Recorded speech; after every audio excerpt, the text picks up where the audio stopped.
WHCS Channel 29 presents Division 6 Group AAA State Semifinals.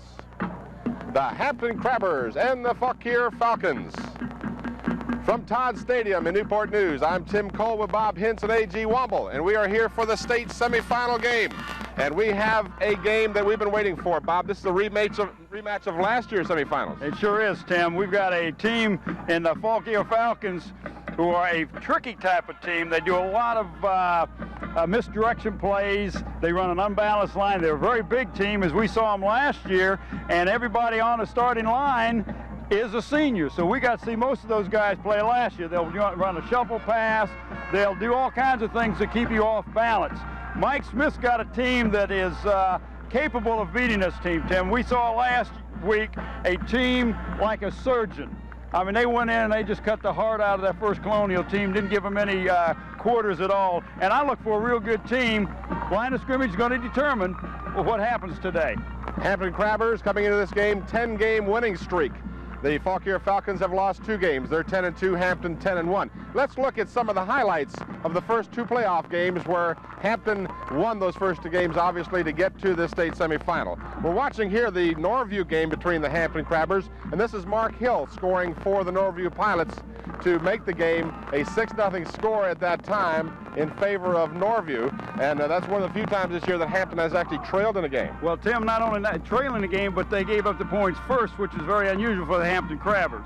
And they went ahead and made the extra point to make it 7-0. As you see on the highlight film here, this is the extra point try by the Norview Pilots. And they came out here at Todd Stadium, and they did, in fact, lead at the beginning of the game 7-0 on that Mark Hill 6-yard touchdown. Now, the Hampton Crabbers, of course, led by senior quarterback Eric Hunter, the Offensive Player of the Year for the Eastern Region. And you'll see him right here. Yeah, Tim, he's deservingly of that honor, too.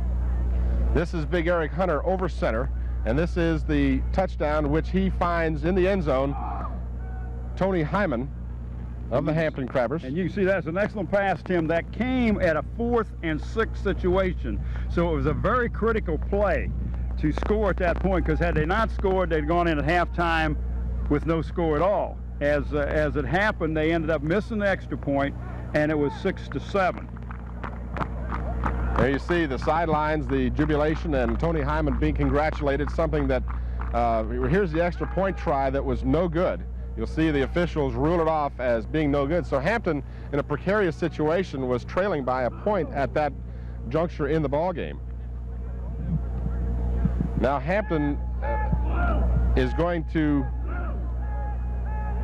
score here on a pass.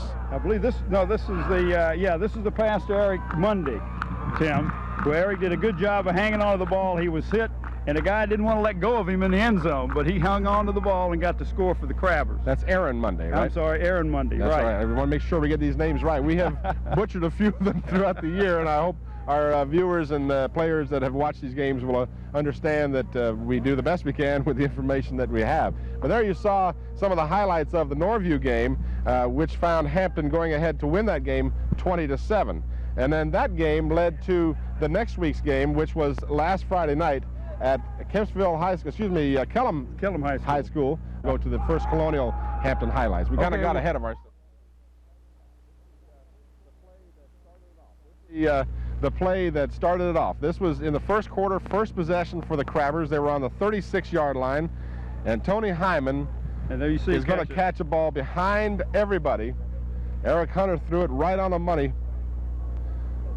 And he just outran the defender, Tim, right into the end zone. Well, you know, you recall in that game, Bob, that the first Colonial team was using a safety 25 yards off of the line of scrimmage. Right, Tim, and in this game today, we will see a safety 21 yards off the line of scrimmage. They run a very similar defense in the secondary. So if that's the case, we're going to see Hunter put the ball up today, too.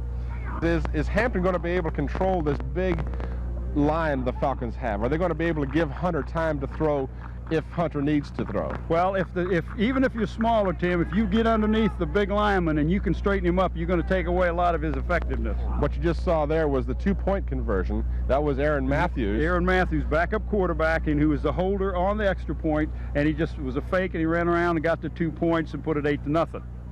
And now Aaron Matthews later on figured in a scoring play. And this is where this happened right here. And of course that really, at that point, it made it 8-2.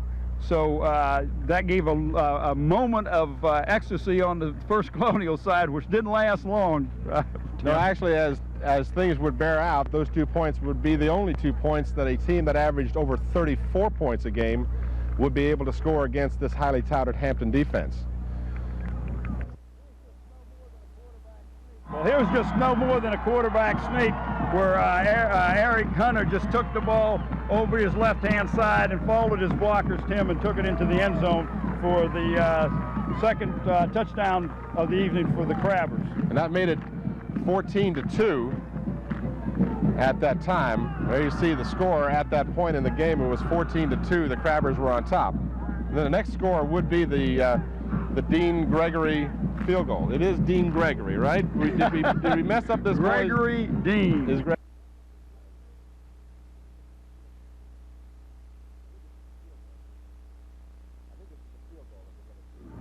I think this is the field goal that we're going to see.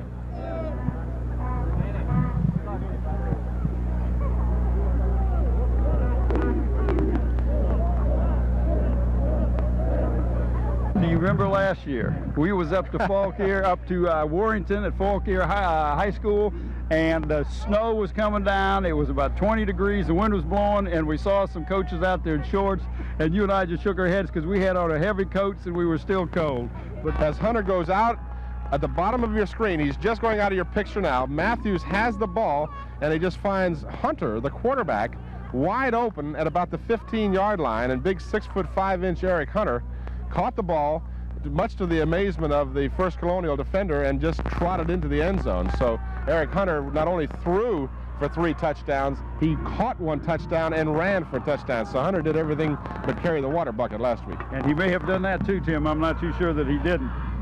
But he was very instrumental in that big win, and he's going to be very instrumental in today's victory for the Crabbers. And I may be a little premature in saying that, but I do believe that they have the tools to win today. I think they have more offensive weapons than what Fauquier Falcons have.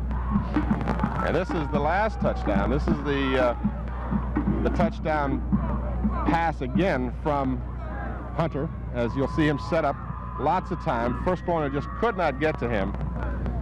And he threw it to Tony Hyman again. Hyman caught 4 passes for 180 yards, and 3 of them were for scores. There you see Tony Hyman just trotting into the end zone, a jubilant Tony Hyman. He had to be absolutely ecstatic with his performance in that game. And you know, one of the things about Hyman is that not only is he a great offensive player, but he plays a real good defensive game as well. He does that. He's a very good defensive back. He does a good job back there with Kenny Owens in that secondary for the Hampton Crabbers, Tim. Here we see the ground level replay again. Right. This team is probably one of the better prepared teams I have seen in the Peninsula District for foes that you never get to see but maybe once a year, and it's very seldom that you get to see a team from the Northwest twice, as the Falcons and the Crabbers hooked up, we know, as again last year, with the Crabbers coming out 10-6, and we're going to see some of the highlights of that, Tim. Well, that's right. That game that we saw up in Warrenton, Virginia, that you and I alluded to a moment ago, that was so terribly cold. I think we're still watching the very end of last week's game here between Hampton and First Colonial. This was, let's see if we can figure out which play this was. That's replay number 3. We got a lot of Tony Hyman. Tony Hyman's going to want to keep this for his own personal file here, because Tony was on camera more often than anyone else last week, and rightly so. Getting, if I may, going on to the game last year between these two teams, they had a 10-6 game, and the game score was very indicative of the game. It was a hard-fought game. It was a close game, and it could have gone either way at any point.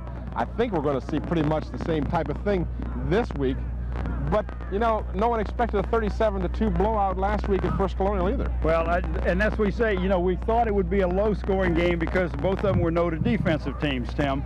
And if anybody we thought was going to score a lot of points, maybe both teams would have scored a lot of points, and together they may have had 39 points total rather than 37 on one and 2 on the other. Now this team coming in today, the Falcons have shut out their 2 opponents getting to the semifinals. They have not allowed a point, where the Crabbers have allowed 9 points, the 7 to Norview and the 2 last week on that safety to First Colonial.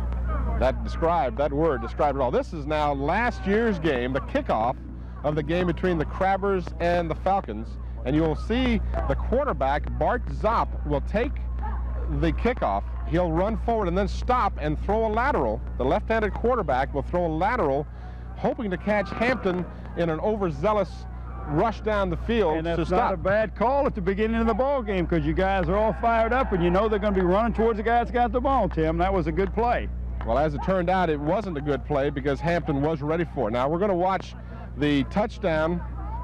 Well, actually, this is not the touchdown, Tim. This is the pass to... okay, I'm sorry. You're right. This is the pass to Grady Lane. McLean that set up the touchdown. Right. That's right. Okay, this was the pass that Eric Hunter... It was about a 43-yarder, Tim, right down the right sideline, and it was very close, and it was right on the money. Had it not been on the money, he would have not have caught it, because the defender was right there with him step by step. And now we're going to watch the graduated Mike Stefanko score the lone touchdown in the game for the Crabbers. Right here, you'll see Mike 44, Stefanko, who was the heart and soul of the Hampton Crabbers last year. A little guy. They seem to be constantly led by little guys. Of course, this year Eric Hunter is not a little guy. Well, they're not, but their running backs, what they call little, Tim, we're talking 5'8", 170, 180, 185. They're not small in heart. These guys are, you know, they're fighters, and I know that's not what you meant, but you meant in stature. No question. And Stefanko, it seems like Hampton always comes up with a good running back, but they've got a good line, Tim, that opens up holes for them. And this is the score by the Falcons. Corey Futrell scored from 2 yards out. And the extra point, the all-important extra point, was missed by the Falcons. There you see the snap bobbled by the holder, and then the ball recovered and the point was not made. And then what I consider to be one of the key elements in Hampton's victory last year will not be able to be here this year. And that's Mike Houston. Oh, the kicker. Because Absolutely. the kicking game was instrumental in Hampton's victory last year. And what Houston did was, you'll see here on a 4th and 6, Mike Houston is going to come in and kick a field goal, a 25-yarder, in a wind that you and I both described as being erratic, to say the least. It was gusting and blowing all over the place. And he made it good, and that was the final margin of victory, 10 to 6. But what was even more important than that field goal, in my opinion, was that with 2 minutes to go in that game, Mike Houston kicked from his own 20, kicked a 50-yard punt to get his team out of harm's danger. Right, Tim. And I was down on the field getting ready for the interviews after the game, and it was not at the advantage of you up and seeing what was happening, but I could tell it was a long punt. I had no idea it went 55 yards, but that really took Hampton out of the hole. It put the Falcons in a real bad situation. The field goal did no good. They had to score a touchdown to win, and of course the Crabbers defense came up with the plays to stop them. Well, we enjoyed having the chance to bring you those highlights of both the first 2 games of the playoffs for the Hampton Crabbers and last year's game. And we're about set to go. We're going to be back with the starting lineups for both teams. But first, our on-the-field reporter, A.G. Womble, had a chance to talk to both coaches before today's game. All right, we have Fauquier's coach, John Shamar. And John, first of all, congratulations on winning that Northwestern region. Thank you, sir. You played the Crabbers last year in the semifinals. How do the 2 teams differ this year from last year? Well, really, they don't differ that much. You know, Coach Smith has quite a few of the skilled people back and so forth, and we have our offensive line back and quite a few of the defensive kids, and it was a good ball game last year, and we hope that it's going to be a good one today. Crabbers been passing well lately. What do you plan to do to stop them? Well, we're definitely going to have to try to put whatever rush we can on Eric Hunter, their quarterback, and we're going to have to try to put somebody on the Hyman kid, and in reality, we have to go against their 2 tight ends. So we're just not looking at one phase of it. We're looking at their entire passing offense. You have a little advantage on weight on the line. Is that going to help you? Well, you know, We hope so. Well, John, good luck to you. Thank you. John Shamara. All right, we got Coach Mike Smith. Mike, same time last year against Fauquier. How did the two teams match up this year? Well, I would say, you know, they're similar to what they were, and we're doing basically the same thing. They've got a lot of guys back from last year, so they've got another year's experience. We lost a lot of people, but we've had some guys, you know, there's been a lot of games this year, and they're doing a good job. So. Okay. Mike, last year they had a little bit of success with that shuffle pass. Are you going to do anything today to stop that? Well, you know, we're trying to counteract it. I think we stopped it the last couple of times they ran it last year, and we're going to play a little different defense on them today, probably beginning the ball game, and just see how things go from there. Mike, the weight differential, is that going to be a problem today on the line? Well, I think the time that you would probably find that it would hurt you the most would be if they come right at you. You know, if they come right at you on that, then that can hurt you more than if they run the counter plays. Mike, congratulations to you and your staff for 5 consecutive Eastern Region titles, and good luck today and good luck next week. Thank you very much, AJ. All right.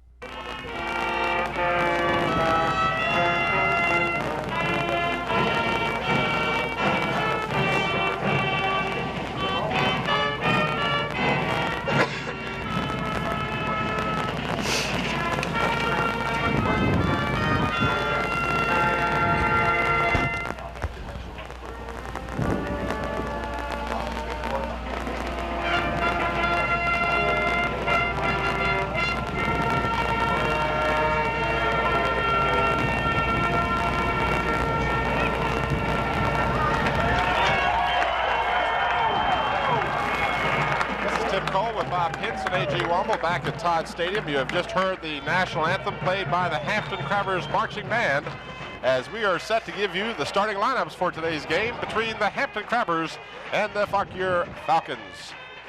First of all, for the Crabbers on offense, they'll be led by quarterback Eric Hunter. The running backs will be Dwayne Murphy and Todd Summers. The flanker is number 1, Tony Hyman, the leading receiver in the Peninsula District. Aaron Monday and Brian Gerzak will be the ends. The tackles, James Wilson and Rodney Riddick. The guards, Jamie Patterson and Jay Suber. And the center is Alonzo Cherry.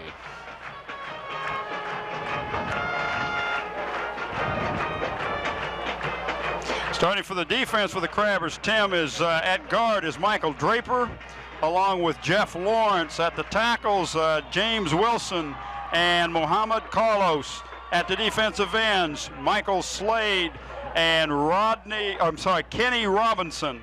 At linebackers for the Crabbers, Jamie Patterson and Adrian Phillips. The cornerbacks, Tony Hyman, Leonard Lassiter, and a safety is Kenny Owens. And of course, the Hampton Crabbers are led by Coach Mike Smith, along with Alvis Mann and Danny Mitchell and Walter Brower and Lanny Franklin and a host of other people. And Steve Washington, who we're happy to say is rapidly recovering from serious illness last year. Along with Woodrow Wilson, Simon Gupton, Kenny Gilliam, Corey Thomas. So he's got a bunch of them over there helping. And you see some of the coaches and some of the Crabbers. They'll be in the black pants, the red jerseys, and the white numerals. Now the starting offensive and defensive lineups for the Falcons. On offense, they're led by quarterback Bart Zopp, and who was chosen as the Regional Player of the Year for his district. Kevin Cash is the fullback. Tom Rogers will be the halfback. The flanker is Dwight Robinson. Robbie Abergast is one end. Joey Chaudet is the other end. Mike Malloy will be one tackle. Big 282-pound David Hauk will be the other tackle. The guard is William Ham. He rolls in at 242. Big kids, they grow them on the farm out there. Helen is the other guard, and the center will be Andy Nelson. And defense for the Falcons, and they've got a good defensive team. They have not allowed any points on during the playoffs, Tim, are led by at guard Eric Kellum and Randy Greenberg. At the tackles, John Logan and Andy Nelson. At the ends, Joey Chaudet and William Ham. I hope I didn't mess his name up too bad. A lot of linebackers. Two-way players again. Yes, there is. Linebackers, Dan Smith and Randy Greenberg. At the cornerbacks, Tom Rogers and Derek Jenkins. And the safety is Bert Zopp, who is also the starting quarterback, Tim. And, of course, you want to give their coaching staff, if you would. Head coach John Sharma. The assistant coaches, Granville Zopp, undoubtedly a relation to the quarterback, Tom Farrell, Charlie Pierce, Mike Potts, Roger Pierce, Gene Harris, and Jim Pulchine. And that is the coaching staff. And here you see our illustrious sideline man, A.G. Womble, talking to the referee. Did we get the names of the officials yet, Bob? Tim, I didn't get them, and I apologize for that. Maybe the officials are. Well, we're Mike, have the introduction, so maybe we will pick pick. You will hear them when we hear them. I understand we will, in fact, have our referee will be mic'd for the game today. So we'll be able to hear him as he will be calling the penalties and introducing the players here for the toss of the coin. The Hampton Crabbers will be represented for that toss by number 2, Kenny Owens, number 9, Eric Hunter. There you see them marching out onto the field. And number 75 for the Crabbers is James Wilson, the outstanding player. In fact, he was chosen all region, both offense and defense. Mr. Riley, Captain Zopp, Captain Ham, Captain Collins, Captain.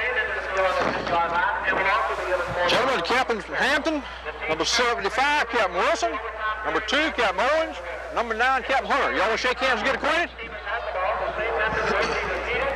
It's nice being able to have that mic, Tim. Let me introduce my fellow officials to you. Starting on my left, gentlemen, Mr. Gadevitz, Mr. Ost, Mr. Ewan, and Mr. Chandler. Gentlemen, for the day we're going to call you white, we're going to call you red. If there's a flag down, I'll ask for one of the captains, or red or white, to come to me. I'll give you what the foul is, and I'll give you your options. Since I have to accept your first choice, if you don't understand me, please ask me to go over it again, and we'll do it again, okay? You're the visitor, sir. You gonna call a coin? Okay, here's what we're gonna use today. There's a head, and there's a tail. I want you to call it while it's in the air. I want you to call it loud enough where my fellow officials can hear it. If I drop it, I'll pick it up, but we'll do it again. Are you ready, sir? Call it for me. Heads. Heads he called. It's a head, sir. You won the toss. Defer to second. You want to defer? You want the coin, sir? Put the coin in your hand there. Association, the referee will be Evan Ryder, the umpire, Whitney Chandler. Okay, Captain, you got your choice. You receive. You want the ball, okay? Which goal you want to defend, Captain? We'll defend this. Would you put your back here and face us, please? Step on around here, Captain. Let everybody know what we're doing. Yeah. Okay, we got red receive. Okay, thanks, sir. All right, we thank our referee. The only name I didn't pick up was the referee's name. Maybe AG can give us that information as the time goes on. Tim, if you can pick up, Tim, if you can pick up the referee's name. He's the only one we didn't get. And as you saw on the screen, the Falcons won the toss, have elected to defer to the second half, which means that they have the option of receiving or kicking at the beginning of the second half. And of course, in doing so, the Crabbers have elected to receive. The wind for this afternoon's game is, well, gusting maybe 5 to 10 miles an hour, not an appreciable problem. The sun may be the only problem of the afternoon, as the afternoon does drag on. The team to our left, and this time that's the Falcons, will be looking into the sun as the afternoon goes on, and that could become some factor throughout the afternoon. Tim, I want to take my hat off right now to the stadium crew, the job that they've done on this field. You and I were here 2 weeks ago and a couple weeks before that, and it was played in mud, and the whole center was nothing but mud, and they've got grass growing there and done a good job, and we want to take our hats off to Wayne Begore and his staff. Joey Sade has the ball teed up at the 40. We're just about set to go for the Division VI State Semifinal Group AAA football. The Hampton Crabbers and the Fauquier Falcons. And we will watch the team to win this game will go on to the state championship next Saturday afternoon. And they will face either the Mills Godwin team out of the Central or Robinson out of the Northern area, Tim. Deep man is Tony Hyman for the Hampton Crabbers. And they will kick it to Hyman. He'll field it at the 15-yard line. Hyman still on his feet.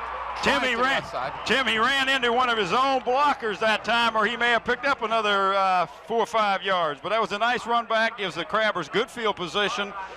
And we're going to see an even defense sometimes. We're going to see a lot of different things out there, but this is a very strong, fast team in this Falcon team. Let's see how the Crabbers are going to attack it, and they're going to split out two receivers to the right side, Tim, as you can see at the top of your screen, and a wide receiver Monday down here on the bottom of the screen.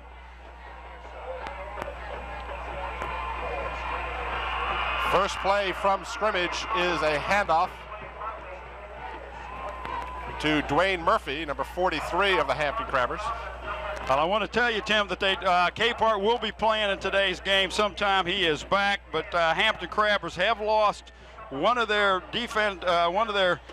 players, and a young man by the name of John Mitchell, number 66, a tackle, had a knee operation last Saturday. 2nd down and 7. Todd Summers, no gain, right there to meet him for the Falcons. Number 64 is big William Ham, 242. He's a big one, and he's a good one too. He was chosen to the all-regional defensive team for his area as well. 6'1", 242. Well, this is a 3rd and the first big play of the ball game, Tim. It's 3rd and 7. Picked up almost a yard. We will probably see Mr. Hunter drop back and look for his favorite receiver. And they put the 2 wide receivers on the left side this time. And so we'll see what happens. Hyman and Monday at the bottom of the field. Hunter steps back, has time. Over the middle, the ball is knocked down. It's going to go incomplete, and a flag is down. That could very well be holding, Tim, if it was where the flag was thrown. The Crabbers last week, in beating First Colonial, won their 5th consecutive Eastern Regional title. As you see the official, the referee, indicating the call holding against the Crabbers. It is likely that they'll decline the penalty since it would create a 4th down situation.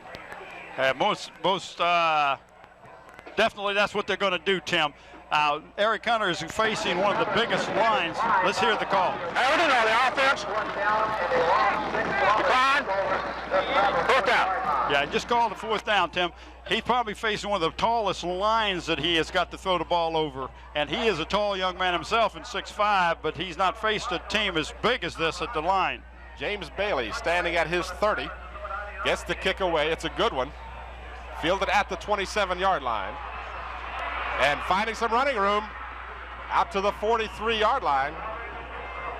And they got about a 5-yard better field position, Tim, than what the Crabbers had. Returning the ball for the Falcons was Carlos Marshall, number 15. And good field position for the Falcons. They are led by all-regional quarterback Bart Zopp.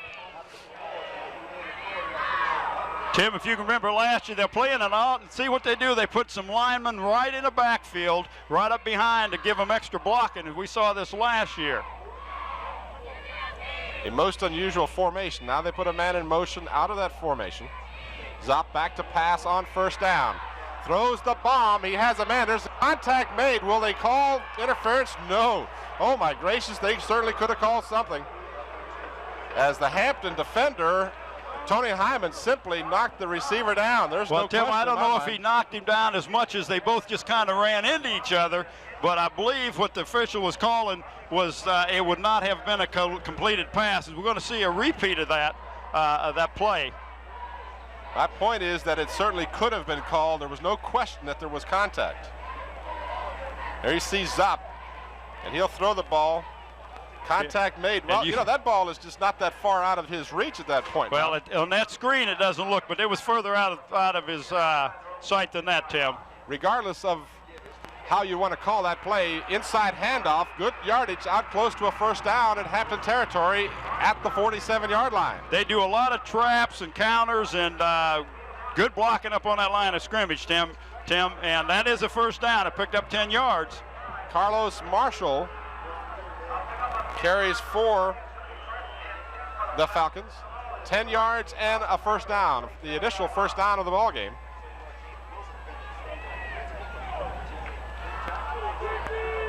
Coming into this game, young quarterback Zopp, who is a senior, played against Hampton last year, completed about half of his passes, 53 out of 110 attempts. Straight ahead handoff to Marshall again.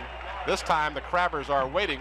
That's number 64 for the Crabbers, along with number 74, Tim. Well, 74 would be Rodney Riddick, and 64 would be the ever-present Jamie Patterson.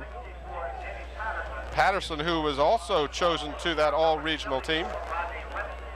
And we get a chance to see, though, we would maybe not get to see the replay because we're already back at the line of scrimmage. Gain of about a yard on that play. 2nd down and 9 for the Falcons. Zopp again, handoff inside. Not much happening there. Over there on the play for the Crabbers was Michael Draper, number 63. But number 64, Jamie Patterson, hit him in the backfield. Tim slowed him down, and was no yardage picked up at all. A loss of about a half a yard on the play. Everyone watch the replay. There you see Rogers hit and slowed exactly, as you called it, slowed by Jamie Patterson, and then Draper put on the finishing touches for the Crabbers. And they're going to have a timeout. They being the Falcons, Tim, because it is 3rd and long, and they've got to make the right call here. And Zopp did not like whatever the play was that he had and was running out of time, so they called a timeout. The Falcons dominated their 2 opponents in the playoffs, as you mentioned, Bob, shutting out both of them. They're, again, getting back to my world-famous common opponent theories. Oh, here we go. The only common factor here is the fact. Well, we're going to have. We'll get to that in just a minute. I think AG has. He's going to talk with. Oh, at the quarter. Okay. He's going to talk with John Mitchell. Well, let me. Let's hear your theory. All right, timeout's over. Last week, the Falcons defeated Pulaski 8-0 to get to this game. Right. Now, Pulaski played Bethel, right? Hampton played Bethel. I mean, Bethel played the Falcons. No, Pulaski. You got me all messed up. That was a close game that Bethel lost. What was it, 7-6 that they lost to Pulaski? So, and Hampton beat Bethel 5-3. So, with all those scores in mind, you have to figure on a close game. Okay. I didn't mean to miss you. I had to try to do that. You did it again. 3rd down and about 10 for the Falcons. It's a definite passing situation. They could show the shuffle pass, which they're very capable of doing. Rogers goes in motion. Zopp gets pressure. The Crabbers are closing. He gets it away. It's knocked loose and incomplete. Out on the pattern for the Falcons was number 30, Dwight Robinson, who has missed, as you mentioned, Bob, the first 2 playoffs games. Well, that's who he was throwing it for. He had a separated shoulder. Tim, it's very unusual for Zopp to take the ball, fake a handoff, roll to the right, and then spin back to the left. He is a left-handed thrower, so you think he'd be going to the left more than he would to the right. And here you see he fakes, rolls, he steps back, and then he rolls to the right. And he's getting a lot of pressure. The Crabbers did a good job putting pressure on him and making him throw from a run. So now we got a punting situation. Back in deep punt formation. Kick is taken at the 19-yard line and about a 2-yard return. Kenny Owens fielded the ball. It was kicked by number 11, Danny Holt. Well, that was smart, Tim, in that he didn't let the ball hit the ground. He caught it at the 22. That's not bad. It could have bound down close inside the 10, and then New Hampton would have really had their back against the wall. We have no score. 7 minutes and 40 seconds remain here at Todd Stadium. I'm Tim Cole with Bob Hintz and A.T. Womble. And you are watching the Hampton Crabbers and the Fauquier Falcons in the State Group AAA Division VI semifinals. Crabbers now with the ball for the 2nd time in the ball game, starting from their 21. Make that the 22. Straight handoff on the left side. Dwayne Murphy gets the call for the Crabbers. Murphy has been a very important part of the attack for the Crabbers this year. Pickup of a little more than 3 on the play by Murphy. It's the 2nd down, and let's call it a long 6. I'm watching the Hampton Crabbers offensive line, Tim, on that last play, and their center, Anthony Cherry, who's about 170 pounds, is going up against one of those 240s, and he is doing an excellent job at this point. He is really outmanned. He's got about 70 pounds. Hunter wants to pass. Throws the ball for Hyman. Hyman's got a step on the defender. What a catch! Oh, he didn't hold on to it. What a catch that would have been if Tony Hyman could have caught it. Tim, that ball was right on the money. He had the ball, and when he came down, the ground knocked it out of his hands. That was an excellent call and an excellent pass. And the Crabber fans give an applause well due to Tony Hyman on a great effort. That ball was thrown on the money. I mean, it was just, if it had been about 2 inches less out of his reach, I have a feeling he would have caught it, but he gave it all he could. Tim, that ball was in the air about 50 yards at least. Well, he threw it from about his 20, and the incomplete pass was at the 30. So you're right, absolutely, 50 yards in the air, and it was on the money. Tony Hyman goes back to the huddle, and he will be involved in this 3rd down and 7 play. And Tim, the offensive line did a good job of keeping the pressure off of Eric Hunter. And Hunter steps up this time and will be sacked at the 30-yard line, 2 yards shy of a 1st down. Had he moved a little sooner, Tim, and had started, tucked that ball away and run, he might have picked up the 1st down. But that's, that's hindsight, and I could see the play developing up here where he couldn't down there. So the Crabbers, James Bailey, will be back in to punt for the 2nd time in this game. And he has come on doing an excellent job for the Crabbers in the playoffs. No rush by the Falcons. Bailey's kick is a low one, taken at the 35. Now the Falcons will try a trick play, and it does not work, as the ball was handed off to Tom Rogers from the man who received it, Carlos Marshall. And had Marshall kept the ball, he'd have picked up some yardage, Tim. Well, that's the old hindsight again. But we saw many trick plays last year up at Fauquier Falcon Stadium in Warrenton. So again, an exchange of 5:48 remains here in the 1st quarter. 12-minute quarters in high school ball. And for the 2nd time, the Falcons have the ball. This time they'll start from their 37. Bart Zopp is the quarterback. It's the first time they're in a straight T formation, Tim. Just a straight dive, straight ahead from a T formation. You're going to see a lot of different things. You're going to see wing T, straight T, unbalanced line 90% of the time. They're going to give you a lot of different looks, and picked up a good 8 yards that time on a straight dive play. That was Dwight Robinson, who did not see action, as we mentioned, in the first 2 playoff games for the Falcons. And you can see the hole open up, Tim, was wide open, and he is finally caught by the linebacker, Jamie Patterson. 2nd down and 2 for the Falcons. Now they're in the wing T. Robinson again gets the call. And Tim, there was a fumble on that play. And the Crabbers have it. He never got the ball, Tim. I'll tell you who did get the ball was number 63, Michael Draper. He recovered the fumble for the Crabbers. The handoff was never a good handoff, as you can watch on the replay, Tim. As he hands the ball, he was bobbling the ball as he was hitting the line of scrimmage, and he never got a hold of it. That's a big break for the Crabbers, and they have been known to take advantage and score off of a situation like this. Todd Summers, right side, picks up about 5. Summers must have a good game for the Crabbers to do well, and he usually does. Summers has been dubbed by his teammates as Mr. November. Now, of course, into December, so he hopes that continues. 6-yard gain for Todd Summers. Leonard Lassiter is bringing the play in, and he will shuffle in with Hyman and bring the plays in, and he is spread off to the right side at the top of your screen, out of view.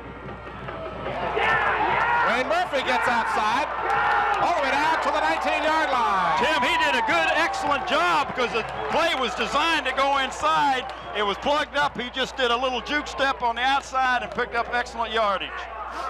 Murphy had 73 yards last week on 13 carries against First Colonial. And Murphy on that last play. And here we can see on the replay, Tim, that he goes towards the line of scrimmage and pops out, and we had to run out of time there because we are back at live action. 20-yard gain for Murphy. This is Murphy again, left side this time. He crosses the 15 down to about the 13. And on the stop for the Falcons, number 83 was Joey Chaudet. Picked up of about 6. Excuse me, Tim. We're going to have a timeout here called by the Falcons. That's their 2nd timeout already in this 1st quarter. But, Tim, this is a very, very important thing that's going to happen here should the Crabbers score. First time that the Falcons have been scored on in the playoffs, number 1. Secondly, it kind of lets them know that this Crabber team is much better than the teams that they faced all year long, and it kind of sets the tone. Whoever can score first normally will go on and win the game. Not always happen, as we saw in the Norview team, as we'll see the replay of Murphy's great run. This is Murphy at just the tail end of it, but you saw how if he had gotten by that one man there, it was 6. Dwayne Murphy has done a super job for the Crabbers all year long, and he continues to do so this afternoon. As in the game so far, Murphy's carried the ball a total of 4 times for 32 yards. Those statistics, compliments of Jerry the Z Zumplis, our man on the spot here. I tell you what, Jerry works under tough conditions too. Instantaneous. Yes, he's in the backfield. And he's trying to look over our hats. It's not easy. Back to the action here. Second down and a long 3 for the Crabbers. 2 wide receivers to the left. That's Monday and Hyman. Hunter keeps the ball. He's racing for the corner. He's going to be knocked out of bounds at the 2-yard line, but it'll be first and goal for the Crabbers. Tim, he got down to the 1, but that was an excellent call because everybody knew the ball was going up the middle. We'll see that on replay if Joe's got it, but it's about at the 1.5-yard line. And I knew Joe Lewis would have that, Tim, and here he just fakes the ball and comes around. It's coming right at you. He is a big, big fella at 6'5", coming around there, and it took 3 of them to take him out of bounds. First and goal at the 1. Summers scores! All right, now that's the way Hampton always does, Tim, take advantage of a situation. In this instance was a fumble. The Crabbers took it in and scored. With 3 minutes and 22 seconds remaining here in the first quarter, the Crabbers have gone on top 6-0. As a result of a Michael Draper recovered fumble, they started at the 40 and went straight down the field. The big play, a 20-yard scamper by Dwayne Murphy. And Gregory Dean is in to attempt the point after, Tim. Dean's kick is up, and it's no good. So the extra point is no good for the Crabbers. And that has been one of their problem. Excuse me, Tim. Yeah, you just read my mind. That has been their problem, and of course has been their kind of thorn in the side that they've had this year, because Hampton's always had good kickers, and it's been one of the things that has hurt them. But they will come back and do a good job at it. And here we can see that run of Barry Cunners again, Tim, as he's coming right towards you, and he makes a good move, makes his cut, and it takes 3 Falcons to run him out of bounds, but he put his head down and tried to get the ball in the end zone. Good job. 2 minutes and 11 seconds the time, 45 yards. The length plays, 5 plays, capped by Todd Summers. 1-yard drive into the end zone, and the Crabbers are on top 6-0. Now we can look for anything on this kickoff, Tim, from a lateral to a reverse. They'll try anything.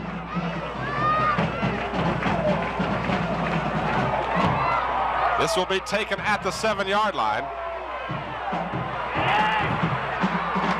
Looked like he had some yardage that he not stopped. Tim, I don't know why. It looked like if he'd have stayed to the outside, he'd have picked up more yardage, but he cut it back inside and ran right into a host of Crabbers. Carlos Marshall returns the ball out to the 26. It'll be first down for the Falcons, as kicking off now for the Crabbers is Charles McAdams, and he did the kicking last week against First Colonial. Man in motion, and now setting up to the right is Dwight Robinson. And that's the wing T, Tim, and they've strong to the right, and they're going to run to the weak side and have found an opening over there, pick up about 8 or 9 yards. And that's Kevin Cash carrying the ball for the first time today, number 35, Cash. Check that, that's his second carry. 9 yards on the play. Tim, he has averaged 8.8 yards a carry this year. That is an awesome statistic. Had 1,023 yards on the season, did Mr. Cash. There you saw good blocking assignments there, number 35, Kevin Cash. And it's second down and about a yard to go for the Falcons. Again in that tight formation. Zopp gives, and enough for the first down across the 40 is number 16, Tom Rogers, who was hit at the line of scrimmage, and a good second effort got him 5 more. He sure was. He was hit in the backfield, actually, Tim, and got away and picked up 5 yards after he was hit. There you see the Crabber defense, the superb Crabber defense. There, watch the replay. You'll see as he's hit right here at the line and then just burst through there. Good balance, getting the first down at the 41. And James Wilson finally ended up stopping him, Tim. Man in motion is Rogers. Zopp pitches to Kevin Cash. Cash slowed in the backfield. gets away from a couple of tacklers, and then big Kevin Cash is driven out of bounds. Tony Hyman over on the stop for the Crabbers. Tim, the Crabbers are usually a very good tackling team, and he was stopped in the backfield and just ran out of a tackle more than one time, as we can see here on the replay. Looks like he was going to be stopped right here. That was a missed tackle there. Then you see a good, well, kind of a good block. I think it was kind of an illegal block, to be honest with you. He got a little push in the back that time. Could have called it, but the officials missed that one, as they will do from time to time. 2nd down and 3 for the Falcons. This is Cash trying the left side. A flag comes down, and they're close to the first down. I believe they'll be a little short of the first down, but a flag on the play.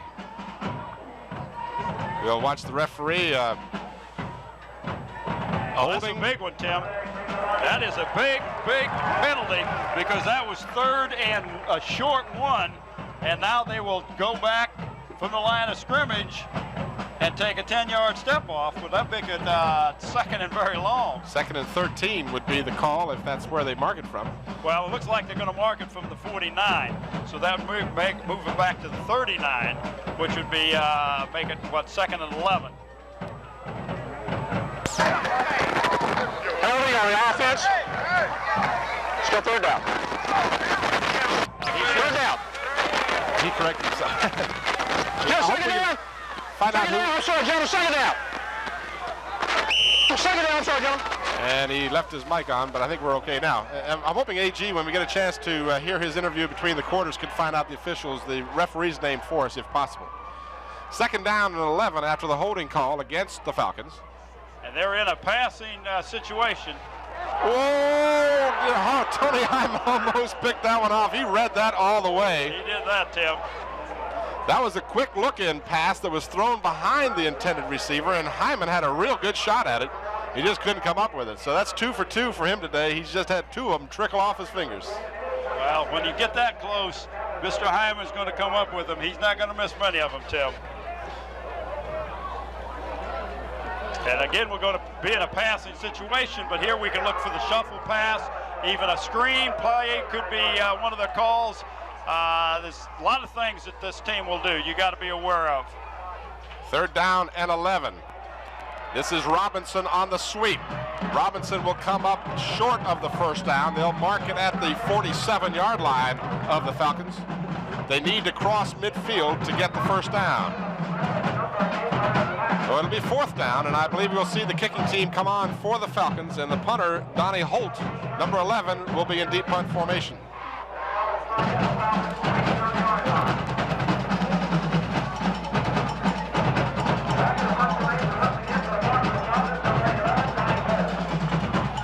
Back deep for the Crabbers, standing inside of his 20 is the ever-present Tony Hyman. And it's a fake. It's a fake, and it's going to be a first down.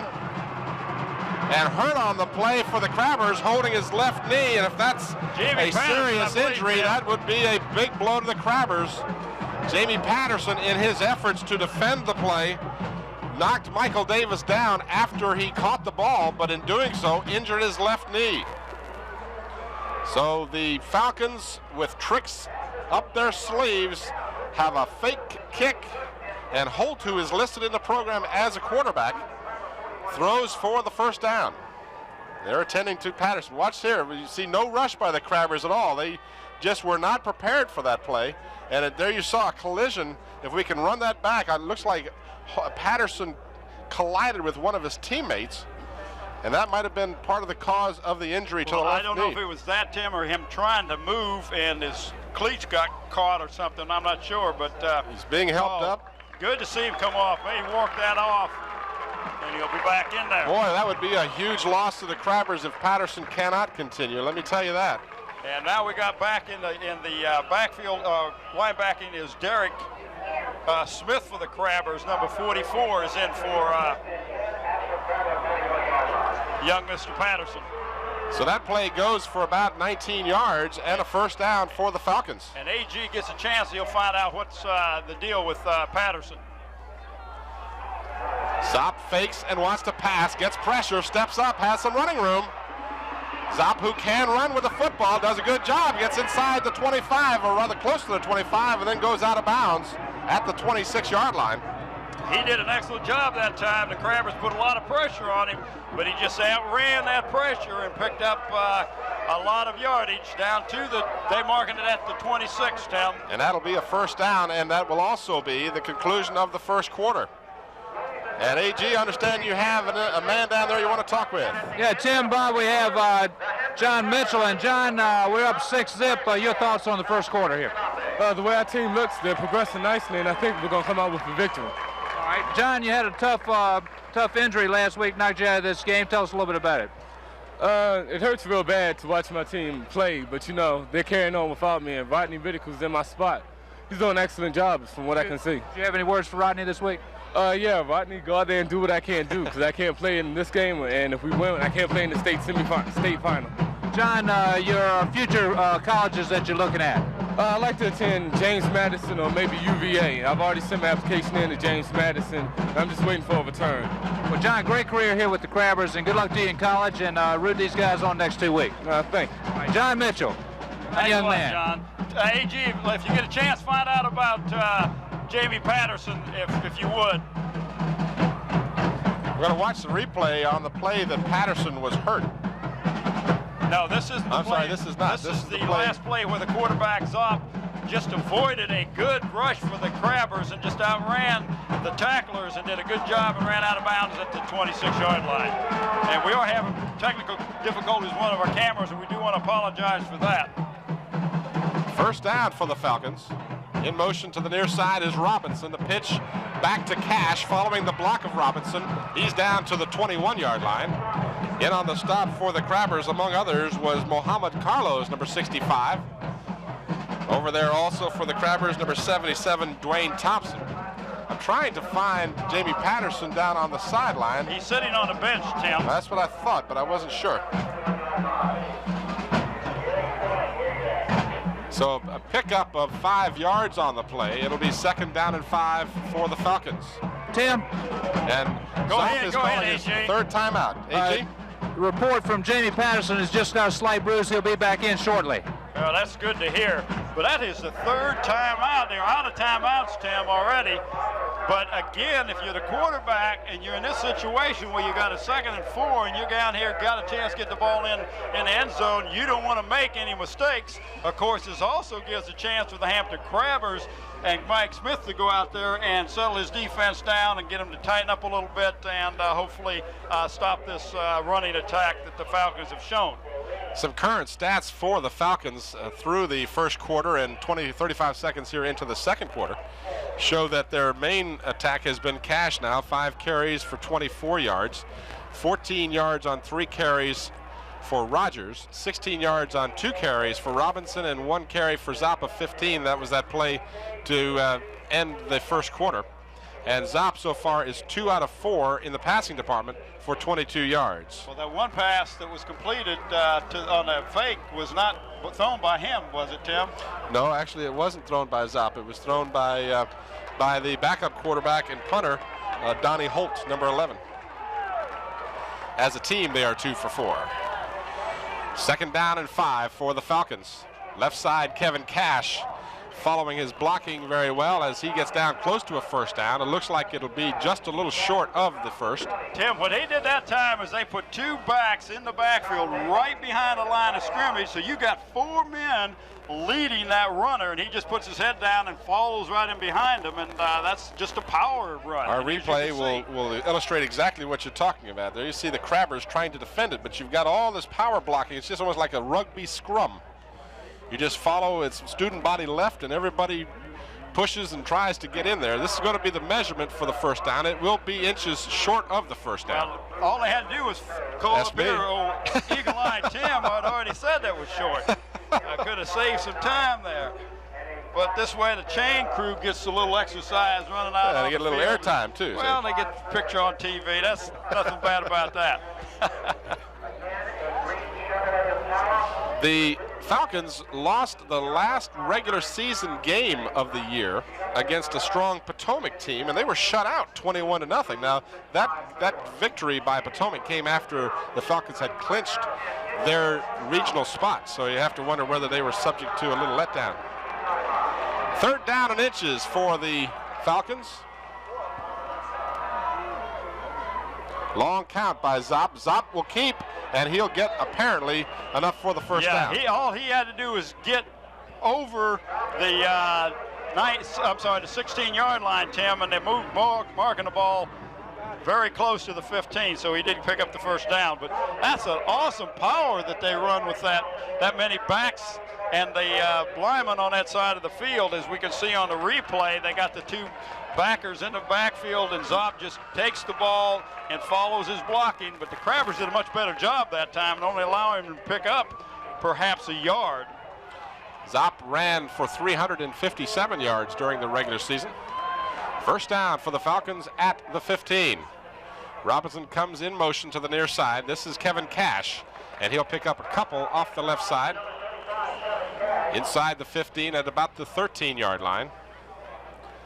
A sun-drenched crowd at Todd Stadium. This game coming to you on the 3rd of December, 1988. Tim Cole, Bob Hinson, A.G. Womble, and our crew at Todd Stadium for the Division 6 Group AAA semifinals for the state championship. Crabbers defeated this Falcon team last year by the score of 10-6 up at their home field. And now it's 2nd down and about 8. Call it a long 8 for the Falcons. And they're in the wing formation with a strong, unbalanced formation to the right. And it's just an inside handoff, and it was diagnosed very well by Jamie Patterson, Tim. He filled the hole excellent that time. And we're more than happy to see Jamie Patterson back in that defensive lineup for the Crabbers. And I'm sure the Crabbers Oh, you know they are. You know, this defensive team has not been given as much credit as they should. You hear about the Eric Hunters and the Tony Hymans and the Todd Summers and Dwayne Murphys, but this defensive line has done a great job. Here's the replay. From ground level there, you see Patterson almost take Tom Rogers' head off.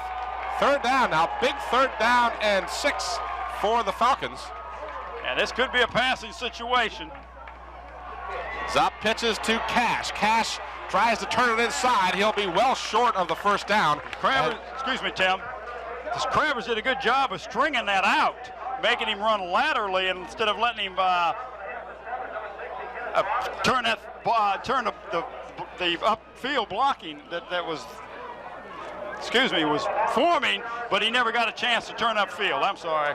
No, that's what you're trying to say, and I know what you're trying to say was that the Crabber defense did their job. They strung it out long enough for the rest of the defensive team to come up. Now the Falcons, with 4th and 4, are going to go for it, or at least they are in a formation to go for it.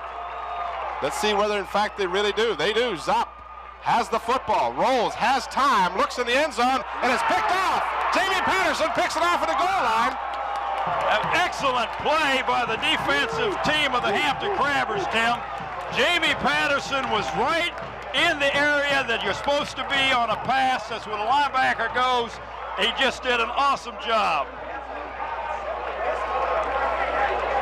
We're going to watch the replay. Tim, we will see the replay here. He just fakes off to 2 of his running backs, and he rolls to the left and takes his time, but throws right into the hands of Jamie Patterson. And you can see that the offensive man was open in the end zone. So Jamie did a good job of getting to the spot that he was supposed to be. Dwayne Murphy crosses the 10 out to the 11 as the Crabbers now get the ball on the turnover, the 2nd time that the Falcons have turned the ball over. And you may recall last week against First Colonial, they had 5 turnovers, and 4 of those resulted in scores directly. Well, this will be a long drive, Tim. It started at the 5-yard line, but there was a good write-up in the paper this week about Jamie Patterson playing a very, very limited role, played no downs in the state finals last year, and he has just done an excellent job this year. 2nd down and 4. Flag is down as Murphy is down at about the 8-yard line. I checked that at the 13-yard line, but there is a flag down. That's either an offside or illegal motion, and they are calling illegal motion against the Crabbers. We have a flag Illegal motion, illegal shift against the Crabbers, as you saw the referee. Now here's a situation that they picked up very few yardage, so they may decline the penalty to take the down. We'll see what happens. Motion on the offense. Decline. Third down. So they do in fact decline the penalty, take the play, and create a 3rd down and 2 for the Crabbers. I don't know if I'd have done that, Tim. I might have taken that 5 yards because I might have too, down in your own goal line area there. But that's why we're up here and the coaches are down there. Charma has no reason to wonder why we are calling this game, as Mike Smith would have the same. Yeah, they're not going to call us and ask us what we would do. Gerzak sets up wide to the right. Hunter is looking for Gerzak over the middle, and in fact looking for Summers. Now Hunter will run for the 1st down, and he gets it and more out across the 30-yard line as he'll have the ball at the 31. And the Crabbers have a 1st down. Oh, that was a good job. He had a wide open receiver in Brian Gerzak, Tim, but he couldn't see him at the moment he was open, but that right side opened up for him and gave him a lot of yardage. And we could see on the replay that he just drops back. He being Eric Hunter drops back, and there he is wide open across the middle. And of course, he just tucks the ball in. All he needed was those 2 yards, and he made sure he got them. Get those and plenty more. Out at the 32-yard line, 1st down for the Crabbers. Quarterback keeper by Hunter, as he saw something in the defense that allowed him to pick up about 6 yards. The line of scrimmage was the 31, and they'll mark this one just short of the 38, so almost 7 yards on the carry. Hunter now has carried 4 times for 39 yards. Tim, what this does is it's kind of sending a signal to that big, strong defensive line that, hey, we may not be as big, but we can move you. Yeah, but also now you're also seeing on your screen a limping Eric Hunter, and that has got to be a real important factor here too. You cannot have Hunter injured and do well in this game, I don't believe. And you see Todd Summers carrying. Hunter is still shaken up after that knock. He got a hit just as he stepped out of bounds after that long run, and that's not the first time today that he's been limping on that knee. I've seen him do it twice now. Well, they do have a fine quarterback backup in Mr. Aaron Mundy, Tim, but Matthews. But you don't want to have to go to him if you don't have to. You've come this far with Mr. Hunter. I believe he's going to shake it off, and he will continue. He's going to have to be hurt real bad before he comes out. They've marked it at the 43. It's another 1st down for the Crabbers.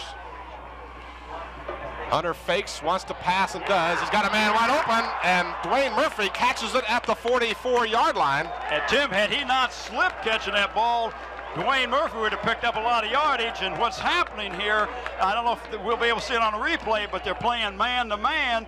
Nobody picked up Murphy coming out of the backfield. And he was open on that other play down there at around the 10-yard line. As we can see, Eric just drops right back, and he hits a wide open. What you don't see is Hunter got smacked pretty good as he let that ball go. There you saw the very tail end of that play, Murphy lost his footing.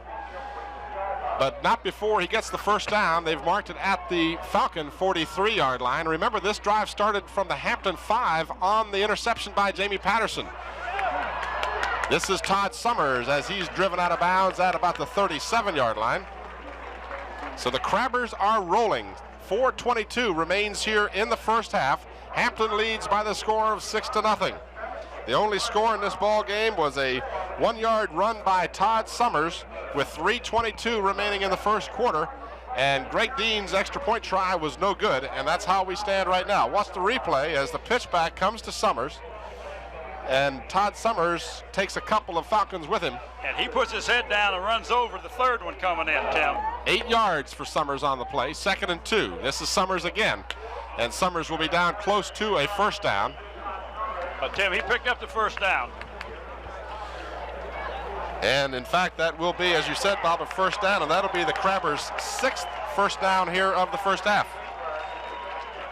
They are definitely controlling that line of scrimmage, and this is one of the things that the people were concerned about. Some of the writers and the papers and all were mentioning the fact how big this Falcon line was, but not only big, Tim, but they were fast. but technique will take over big and quickness, and this is one thing that we can say about the Crabbers is that their technique is excellent. From the 31 of the Falcons, Hunter again carrying the football and tackled by about 3 or 4 of the Falcons. With that with that gimpy knee, I'm surprised that we're watching Mr. Hunter doing that. I am too, Tim. I'm not questioning what Mike Smith's calling, but I'm just saying that Hunter is limping noticeably, and you have to wonder whether that was a design play or maybe they missed the handoff. Well, I don't know, Tim, but I can remember watching the Green Bay Packers play and Mr. Taylor walking back to the huddle like he was about to die and couldn't even hardly get himself back and then run the ball. So that might be a psych job. Hunter on the play action, looking in the corner of the end zone. And it's knocked loose, and it is incomplete. And almost caught on the rebound by Mr. Mundy, and the defender back there also had a second shot at it. Bart Zopp, the quarterback, who also plays a defensive back, and Aaron Munday was out on the pattern. And there you see Aaron Munday, big Aaron Munday, coming back to the huddle. Watch as you see the play action fake. Hunter has time again, unloads that. He's got that lethal arm of his, and threw it kind of into a crowd. That ball is up for grabs, and Munday just couldn't quite get to it. And the defender on that particular play was, in fact, Bruce Edwards, number 44. Brings a 3rd down and 8. Little shuffle pass to Summers. Not much happening there. And that's the play out of the Falcons playbook, Tim. Yeah, that's probably where they should leave it. It didn't work too well for the Crabbers on that play. Well, that's the first time that they have gone to a shotgun formation, and that's not a bad call, a bad play from that point, but it does bring up a 4th down and a very long 9. Robbie Arbogast in on the stop, number 22 for the Falcons.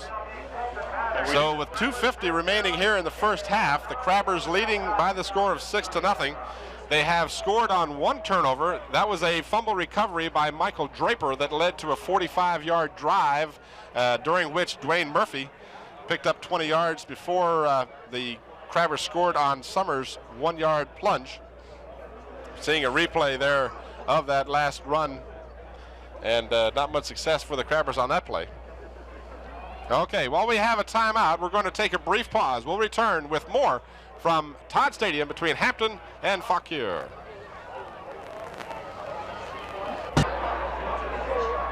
We're back to the action. It's 4th down and 9. Hunter from the shotgun throws, and he's got Tony Hyman at the 18-yard line, and Hyman down to the 16. First down for the Crabbers.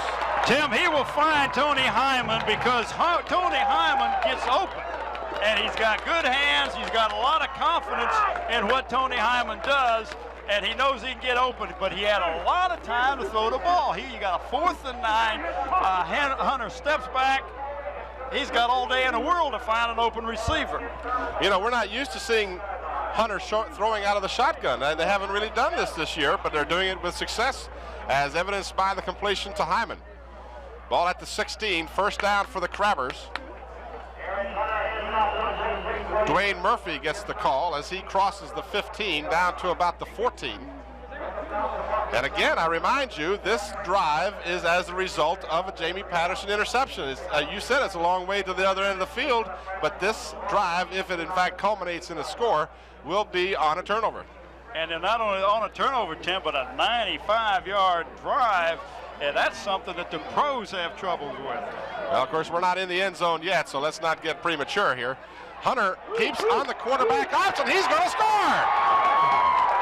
I wasn't too premature, Tim. 13-yard scamper by Eric Hunter. And, Tim, that was the first time today we've seen the option play. You use it in a situation where it dictates, and Mike Smith is just doing an awesome job of play calling today. A 95-yard drive started with a interception in the end zone and a 5-yard run back by Jamie Patterson. And here we can see the play before where Eric had all kinds of time to pass the ball on that 4th and 9 and find a wide open Tony Hyman. Let's also give Hunter credit for having the fortitude to stay in that pocket and know he's going to get hit. On that play, you can see it where the Falcons were getting to him just as he released the ball, but he's a tough competitor. Well, Tim, but he's going to get hit. He knows he gets hit, but he does a good job of following through. He's a very strong young man. He's got a very strong arm, and that is a tremendous drive, as you've just been handed the statistics by Jerry Zopoulos. It's listed as a 94-yard drive, 15 plays. The Crabbers used 6 minutes and 15 seconds to score their second touchdown of the ball game. Now they're going to go for 2 as they missed the extra point try early. Now Hunter will call a timeout. It looked like they might be trying to call in regular cadence count to get the Falcons to jump offside and make it that much closer for the 2-point conversion, but it didn't work if that's in fact what they were doing. But Hunter has called a timeout, and Hunter, as I mentioned last week, threw for 3 touchdowns, ran for 1, and caught a touchdown pass. So he was involved in 5 touchdowns against First Colonial. These 12 points scored against the Falcons are the first points, as you mentioned, Bob, in the playoffs. They had not been scored upon in 2 games, as they had won their first 2 games by shutouts. And one of those, they beat George Washington of Danville 35-0, and then squeaked by Pulaski 8-0. But the Crabbers are on a roll. I see that. Get our statistician there to bring a couple extra of this. Yes, bring some of those over here, Jerry. The Todd Stadium crew here has provided some refreshments for the fine folks on hand, and we got a. That's pizza. That's what that is. A pizza. Excellent. Where's mine? Is what I want to know. Oh, this is mine. What about yours? This is not yours, Tim. We see one of our crew there. I'm not sure who that is on that camera, but they're up there. Jerome up there. Okay, Jerome waving to the fans, yelling "Hi, Mom" and all that stuff. Going for the 2, Hunter, and he will not get the 2-point try off as he is tackled before he had a chance to throw. So the Crabbers hold on to that 12-0 lead, and we have just 1:43 remaining here in the first half. And we can bet that the Falcons are going to do a lot of things in this last 1:43 to try to get in the end zone, Tim. Well, they've never been a team to avoid the, shall we say, the trick play. That's one of their. Bob, tell me about that last play anyway. While you've got. Bob has a mouthful of pizza, folks. I want you to know that this man is eating my pizza. I am a pizza freak, Tim. I do love pizza, and I'm not eating your pizza. Sure you are. 1:43 left. The winner of this game goes on to the state finals, the championship game next Saturday afternoon. If Hampton should win, they will host that game right here at Todd Stadium, 1:30 game time on the 10th of December. But then we've still got a lot of football to go before we can really talk about that.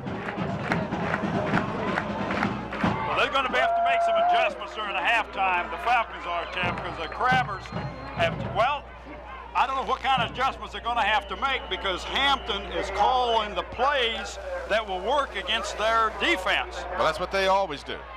Taken by one of the up men and out to the 36-yard line. That's where the Falcons will start with 1:40 left in the first half. But that's what they did against First Colonial. That's what they did against Norview. And let's face it, that's what they do, and that's how they win their games. Hampton is always on top of the situation so that they play their game to correspond with the other team, as we obviously should. But it's so obvious with Hampton. Right, it really is, but most people don't realize the play calling, and it's got to be made in just a few seconds. Mark the ball at the 36. The Falcons trailing by 2 touchdowns. The Hampton Crabbers have yet to convert on an extra point. And there's Jamie Patterson again in the middle of that tackle, Tim. Jamie is just playing an outstanding game. He had to come out for 2 or 4 plays with a bruised knee, went back in, and then that's when he caught the interception, was after he was hurt. So he has been a very important part of that defense, as we can see the replay here of Zopp underneath the center, taking the snap and handing off to the right side, and Jamie Patterson just comes down with him after about a 3-yard gain. James Wilson on the play as well. This is Zopp. Zopp gets some pressure, throws the ball off, and if it's caught, it will be a loss on the play. If it's incomplete, it'll be 2nd down and about 7. Looks like the ball went incomplete. Tim, it's a good thing he threw that ball, because he was going to be thrown for about a 5 or 6 yard loss. I'm sorry, about a 10-yard loss. And had the ball been caught, it would have been caught for a loss. The Crabbers put a lot of pressure, a lot of defensive pressure on this Falcon team. You know, I want to take the opportunity to congratulate the Peninsula players that were chosen to the all-regional team, and I'll do so during our next break here. It's 3rd down and 7 for the Falcons. Zopp straight back to pass. The left-handed passer looks down, throws long. Hyman out on the play, tips it away from the intended receiver, Dwight Robinson, and it goes incomplete. I look around to see if we have any flags. I don't see any. Let me do this real quickly, if I may. For the Crabbers alone, they had Eric Hunter chosen on offense as quarterback. Alonzo Cherry was chosen on the offensive team, as was James Wilson and Tony Hyman. Now, on the defensive side, the Crabbers, and we'll watch the replay of that long incompletion, James Wilson was chosen as an all-region defensive player. So you talk about an outstanding player and an outstanding year. James Wilson has had that. And Kenny Owens was the other Crabber. As we're back now to the live action, 4th down and 7. Tony Hyman will field the ball and fumble it. The ball is loose, and the Falcons have got it. The Falcons have come up with the fumble, so Tony Hyman makes a mistake for one of the few times this year. And he was looking towards the sun. Let's not say that it was the sun that caused it, but it could have been a factor. But we just have 26 seconds, and don't forget now, the Falcons have used all of their first half timeouts. Right, Tim, anytime there's an incomplete pass, though, that the clock will stop, but that does give them life in this first half. Flags are down, the clock was running. And Tim, they moved too soon, the line of scrimmage did, before the ball was snapped, so it will be a 5-yard penalty. 14 seconds remaining in the first half. There you saw the indication from the referee, illegal procedure against the Falcons. So once that ball was set for play, the Falcons can't stop it. All right, you heard the last part of that. It's going to be 1st down, but it's 1st and 15 for the Falcons. And there's only seconds. And there's only 14 seconds left. That's my point, Tim. And now the clock is again restarted. Time is running. Zopp wants to pass. He throws deep. He's got Robinson in the corner of the end zone. The ball was thrown to the corner, but back on defense was Hyman and Owens. Kenny Owens, the all-regional defender, was back there, double coverage, and Robinson had no opportunity. 4 seconds remaining here in the first half. The Crabbers have turned the ball over on Tony Hyman's mishandling of the punt. And now Zopp will try and capitalize with probably one last play. And he's just going to throw it right down the middle, Tim. He tosses, got a man open, but this is thrown nowhere near Robinson, and the clock will run out on the first half. So the Crabbers turn the ball over, but it doesn't come back to hurt them as Zopp runs out of time in the first half. And after one half of football in the Eastern Regional Semifinals, it's the Hampton Crabbers 12, the Fauquier Falcons nothing. We'll return with second half action and first half statistics. But first, let's take a brief timeout.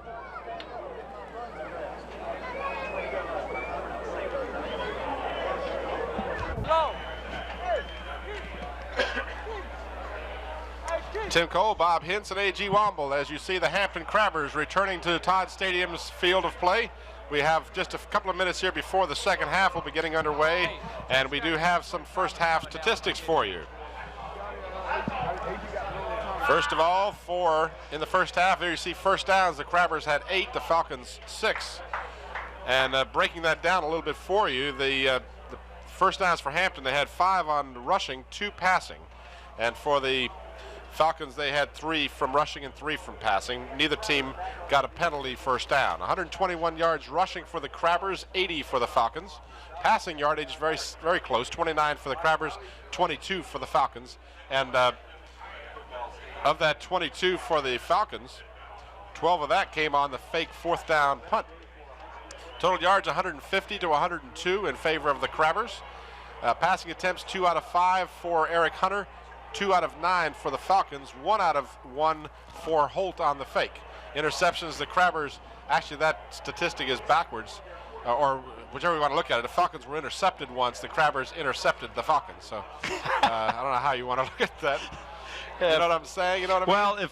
Well, if Tim is sounding a little full, it's because he ate a full pizza. Really? I ate 2 pizzas, I think. And carrying on our statistics a little further, 3rd down conversions, the Crabbers 1 of 4, the Falcons 1 out of 5. Penalties, the Crabbers were called for a couple of penalties, but they were not assessed any penalties, and the Falcons 2 penalties, 15 yards, unlike last week's game that had First Colonial with, I think it was 10 penalties on the game for over 100 yards. Time of possession, how about that? Each team had it exactly 1 quarter during the first half. Yeah, that's very unusual statistics, Tim. We've got AG down there on the sidelines. He's going to talk with the principal of Hampton High School, Lowell Thomas. Take it away, AG. Okay, Bob and Tim, we do have Lowell Thomas here. And Lowell, we're up 12-zip. You have to be pleased. Your thoughts on the first half?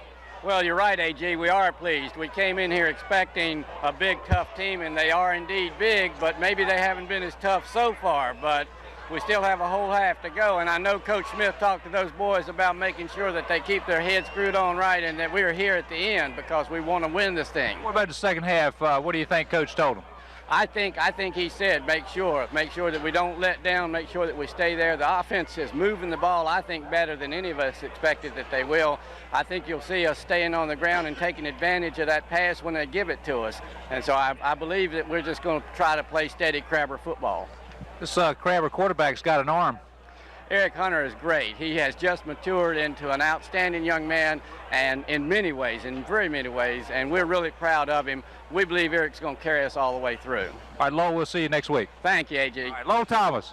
All right, AG, thank you. And 2 statistics, or at least 1 statistic and 2 figures we didn't get a chance to mention when we were running down the statistics. One was the interception that did lead to a touchdown. Jamie Patterson's interception in the end zone, and virtually in the end zone. He brought it out to about the 6, and then Hampton drove 94 yards and scored the touchdown. And then the other turnover was the fumble recovery by Michael Draper at the 45-yard line, and that also led to a Hampton score, that score being Todd Summers from 1 yard out. The other was Hunter on the option play running 13 yards. Neither extra point try has been good. The first one was kicked wide.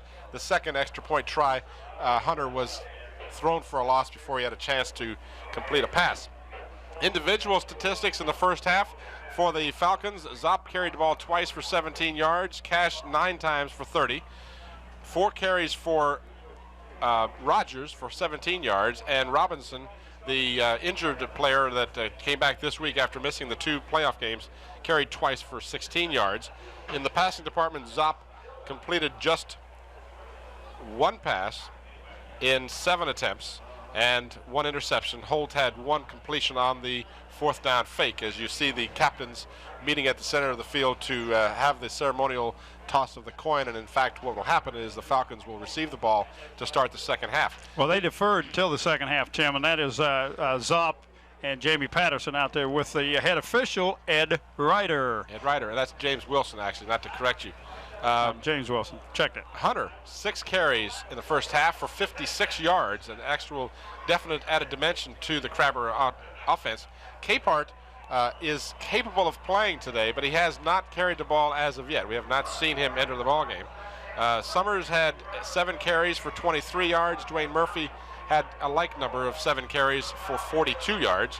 Eric Hunter completed 2 out of 5 passes for 29 yards. And on the receiving end, Hyman had 1 catch for 14 and Murphy 1 for 15.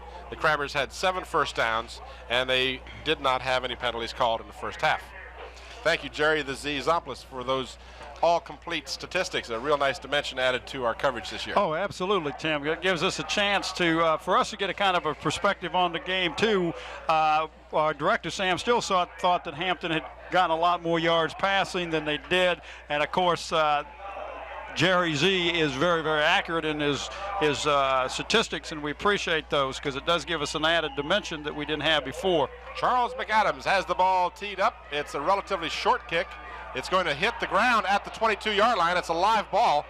And now finding some running room out to the 35-yard line is number 16, and that is Tom Rogers of the Falcons. So they'll mark it, in fact, at the 35. It'll be first down for the Falcons, and they trail 12-0.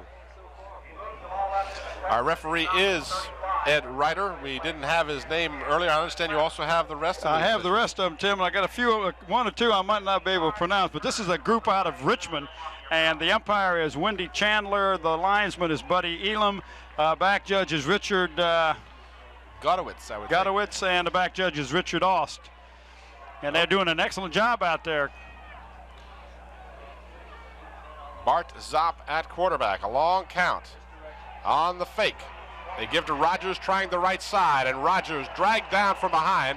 James Wilson over there, along with number 60 of the Crabbers, who really was the main stop, and that's Kenneth Robinson, who's done a great job filling in for a couple of graduated players of last year. You know, you had Weymouth Williams and Sherwood Jones. Sherwood A couple Jones, of them you out just of that. don't replace those boys, but you hope that you can come up with some people. Well, watch the replay. Right, here we can see Hampton Crabbers again string him way out, make him run laterally.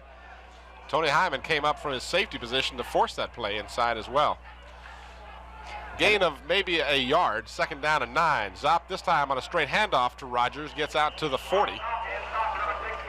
And Tim, that was just a straight dive play. The Falcons have been known for the misdirection plays, which was the play just before that. They try to catch you in your linebackers or your linemen overreacting to the flow in the backfield, but the Crabbers have been well coached in what to expect from this Falcon team. All regional selection, James Wilson stayed at home, number 75. 3rd down and 5 in a tight formation. This is Robinson following his blocking. He's got a 1st down out close to the 50. They'll mark it at about the 49-yard line, but that will be a 1st down for the Falcons. There you see one of the main reasons why that play works so well. That's William Ham, who is a all-regional player on both offense and defense, number 64 for the Falcons. Here's the replay.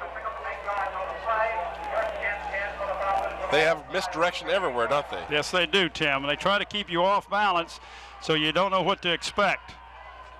And this is a very important drive for the Falcons. They've got to establish something here. 1st down at the 49. Zopp wants to pass. Throws in the flat right into the hands of Michael Slade, number 41 of the Crabbers. And Mike Slade.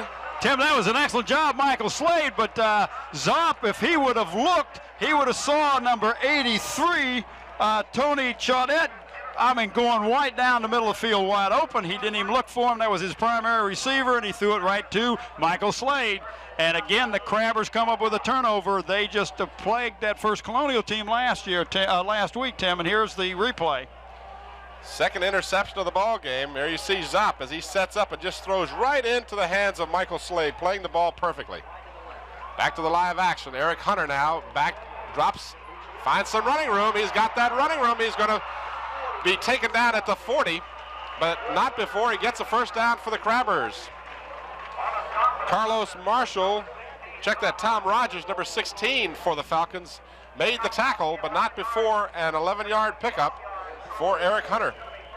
Hunter really has added a running attack as a whole new dimension to this attack for the Crabbers. Well, Tim, sometimes that happens because the defensive secondary is doing such a good job of covering up your receivers, and that line can only hold the other line out so long, and Eric is doing a good job of picking a hole and picking up the 1st down and picking up a lot of yardage.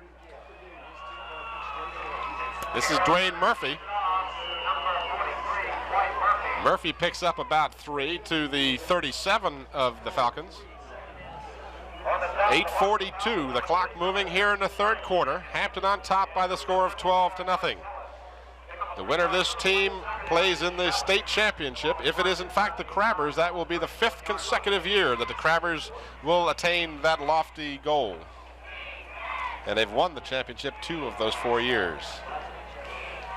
But let's not get ahead of ourselves as Gerzak lines up to the right side.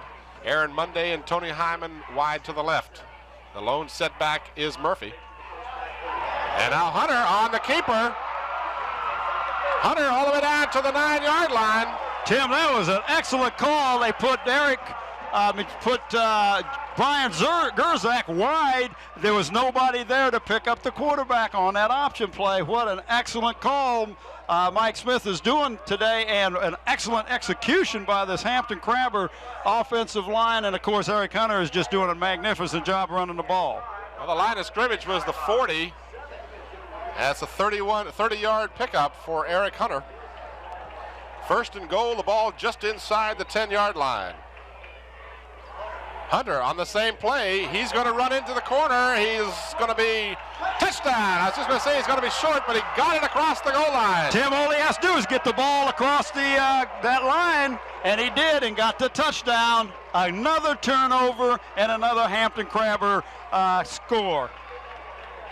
Well, this team is really letting people know in the state that there is a dynasty that has been built at Hampton High School on West Queen Street, and watch out. Watch the replay here. Eric Hunter, who was Tim, limping a little. Yes, AG, go ahead. on the sideline saying down here, turn out the lights. That might be a little early. Yeah, we got 19 minutes to go yet. But that's that very positive attitude. Hunter will score the 2-point conversion. So Hunter's doing it all today. He scored 2 touchdowns and now converts on the 2-point conversion to make it 20-0 in favor of the Crabbers. And Tim, I can't say enough for the Hampton Crabber defense. They are the ones that's turning the ball over, getting the ball to the Crabber offense, and then of course they're going down and capitalizing. That's just unheard of in high school football, that you score every time you get a turnover, but the Crabbers did it last week and they're doing it again this week. And Hunter is doing pretty much of the running of that ball and the scoring. I mean, he scored 2 touchdowns now, a 13-yarder and a 10-yarder. This is a 2-minute and 4-second drive, 52 yards, a 30-yard run, and a 10-yard run. 2 of the 4 plays that it took to put the score. There you see Mr. Eric Hunter. And is he doing a whale of a job today, as he did last week, and for that matter, throughout the entire season? Tim, this is, like I said last week, just blue-collar worker mentality. These young men come out, they've got a job to do, they do it, and they do it well, and they rely on each other. Charles McAdams has the ball teed up. 7:41 remains here in the third quarter, and the Crabbers have gone out to a 3-touchdown lead in their quest for the state championship.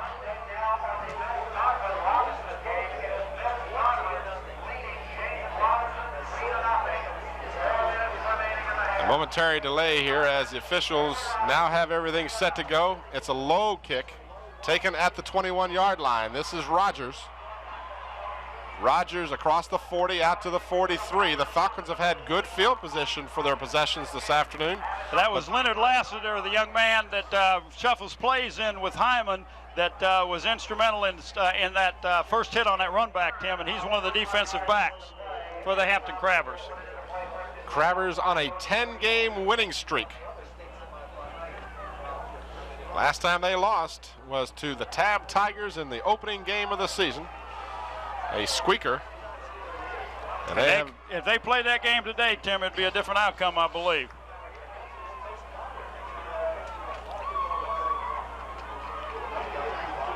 Zopp, quick look-in pass, good yardage down to the Hampton 40. And he was wide open, and this is what they're going to have to do. They are not very consistent with running that ball, and when they pass in passing situations, the Crabbers respond. That was a very good call. Wide open, just a quick look into the tight end, Tim, as we can see here. Zopp just drops back and hits the end going right across the middle, and there's nobody there. That's Robbie Arbogast, and chasing him was number 64, that's Jamie Patterson. But a first down for the Falcons at the Hampton 40. And in motion is Dwight Robinson. He gets the handoff. Flags are down, and Robinson gets almost 10 yards, but there is a flag on the play. Tim, it's, I don't know what the call is going to be, but it looked like there was motion in the Falcon backfield, other than the man in motion. The thing that I'm wondering about, now that's what they say, illegal shift against them. The flag was real late coming down. You know, that normally when you see that type of thing, it's almost instantaneous, but the play was already in progress, and then you saw the flag. Well, maybe you see the flag right at the bottom of your screen. Maybe he had trouble getting it out of his pocket, Tim. I don't know, but you're right. It did come in late, but there was movement, and I detected it. Motion on the offense. And then we hear from Ed Ryder. It's still first down, but now it's 1st and 15. Both of these teams have avoided a lot of penalties today. That's just the 3rd penalty in the ball game, and a total of 15 yards for the Falcons. 20 yards. They had 15 in the first half, Tim. They had a holding penalty. It was a 10-yarder. I knew that. That's what I said. 20 yards. It was 15 in the first half. That's what I thought you said. From the Hampton 45, 1st and 15. Zopp again with a long count. Flares it out on the right side for Rogers. Rogers has to get away from one would-be tackler, and he does so all the way down to the 35, as doing a good job of getting around Kenny Robinson. Dwight Robinson picked up good yardage. And Jamie Patterson was over there on that stop again, Tim, and he's playing a linebacker, and he's doing a good job. He helps on the run, and he's back there on the pass plays, and here we can see that on a replay. Zopp just drops back, and it's a flare pass is all it is to the back, coming out of the backfield. We see Robinson as Tom Rogers was able to get away from him. 2nd down and 5, a 10-yard gain on the play. Zopp fakes, wants to pass. Has time, now gets some pressure, but again gets good blocking. And looking downfield, trying to get away from Patterson. He did a good job of eluding Patterson's tackle. And then he goes out of bounds inside the 30 at the 26-yard line. And that will be another 1st down. The Crabber's doing a good job of putting pressure and forcing him out of the pocket, but he is a very deceptive runner, and he put a nice move on Mr. Patterson and picked up another 5 yards before he was run out of bounds, and came close to running into our buddy down there, AG, and our cameraman, Sam Jr. Here you go. There you see Zopp. He did a good job of faking Patterson right there, something that a lot of people don't do. And then Zopp steps out of bounds with a little help. At the 26-yard line, 1st down for the Falcons. 5:13 remaining here in the 3rd quarter. Man in motion is Rogers to the near side. The handoff. Well, I'm still trying to figure out where the handoff went. Tim, I was watching like everybody else. Robinson got the snap, I believe. Yeah, I think it might have been a direct snap or something. I don't know. I lost it. I have to admit to you, they faked me out because Dwight Robinson ended up being tackled. And Zopp, well, we'll see on the replay, maybe we will see. Zopp never got the ball. The ball was handed off on the right side to number 30. There you see him being tackled by ever-present Jamie Patterson. Zopp never got the snap. So again, another wrinkle put into the game here by the Falcons. And it faked me out big time because I was looking for the ball. Well, I was too, and I saw the officials had a little conference out there. Who got the ball? How did he get the ball? Well, see, that's the thing about this strange formation that they use. It's very effective because you don't know. They go out of a wing T, and they also go out of a single wing. That's something that they used last year against Hampton. Zopp again fakes, has time, and now gets some pressure. Gets away from a couple of Crabbers, and now runs back. Wilson gets blocked. Monday is going to take him at the 37-yard line. Tim, you've got to take your hat off to that defensive secondary because there was nobody open. And, of course, then the Crabbers started putting pressure on Mr. Zopp, and he had to run around and then didn't have a chance to look for somebody. And Aaron Monday kept right after him and finally caught him. Good job. Aaron Monday deservedly comes off for a blow. There you see the replay. Zopp, look at there. He's got all kinds of time. He just can't find anybody open. Then he gets away from one guy. He gets away from another guy. Now he's going to stop right here and say, wait a minute, let's go back this way. Only that one turned out to be the wrong way. You saw a good block by one of his teammates. And then Aaron Monday said, look, let's get this over with here. And Michael Draper came out, too, to get a blow, Tim. These guys been putting a lot of yardage out there. It's 3rd and looks like about 20. 3rd and about 20. Zopp again has time. Gets some pressure now. And he's going to go down. He'll throw the ball, and we should see a flag. No flag? Nope, no flag. He was down, Tim, when he threw the ball. His knees were on the ground when he threw the ball. Well, that was an excellent job by number 65, Mohamed Carlos of the Crabbers. And you can hear the fans are very upset with that. Well, maybe the replay will show it for us, but nonetheless, they say he got the ball away before he passed it. Let's see if you can tell. Right here, he's in the grasp. And he's throwing, well, his knees were down, Tim, as he was throwing the ball. But close call, but the official is much closer to the play than us, so we'll give them credit for, again, a tough job. Officiating, the toughest job in the world, whether it's basketball or football or baseball. You got to give them credit. They don't have time to look at a replay. Well, I'm a little biased. But this is 4th and 21, Tim, or 20. And they are going for it. They're at the Hampton 37-yard line. Rogers starts in motion. Zopp fakes to him and now looks downfield. Zopp unloads, and it's intercepted. Kenny Owens had his knee on the ground at the 11, and it'll go there, but it will be an interception. Well, Tim, had he dropped the ball, they'd have got the ball back at the line of scrimmage, which was the 36.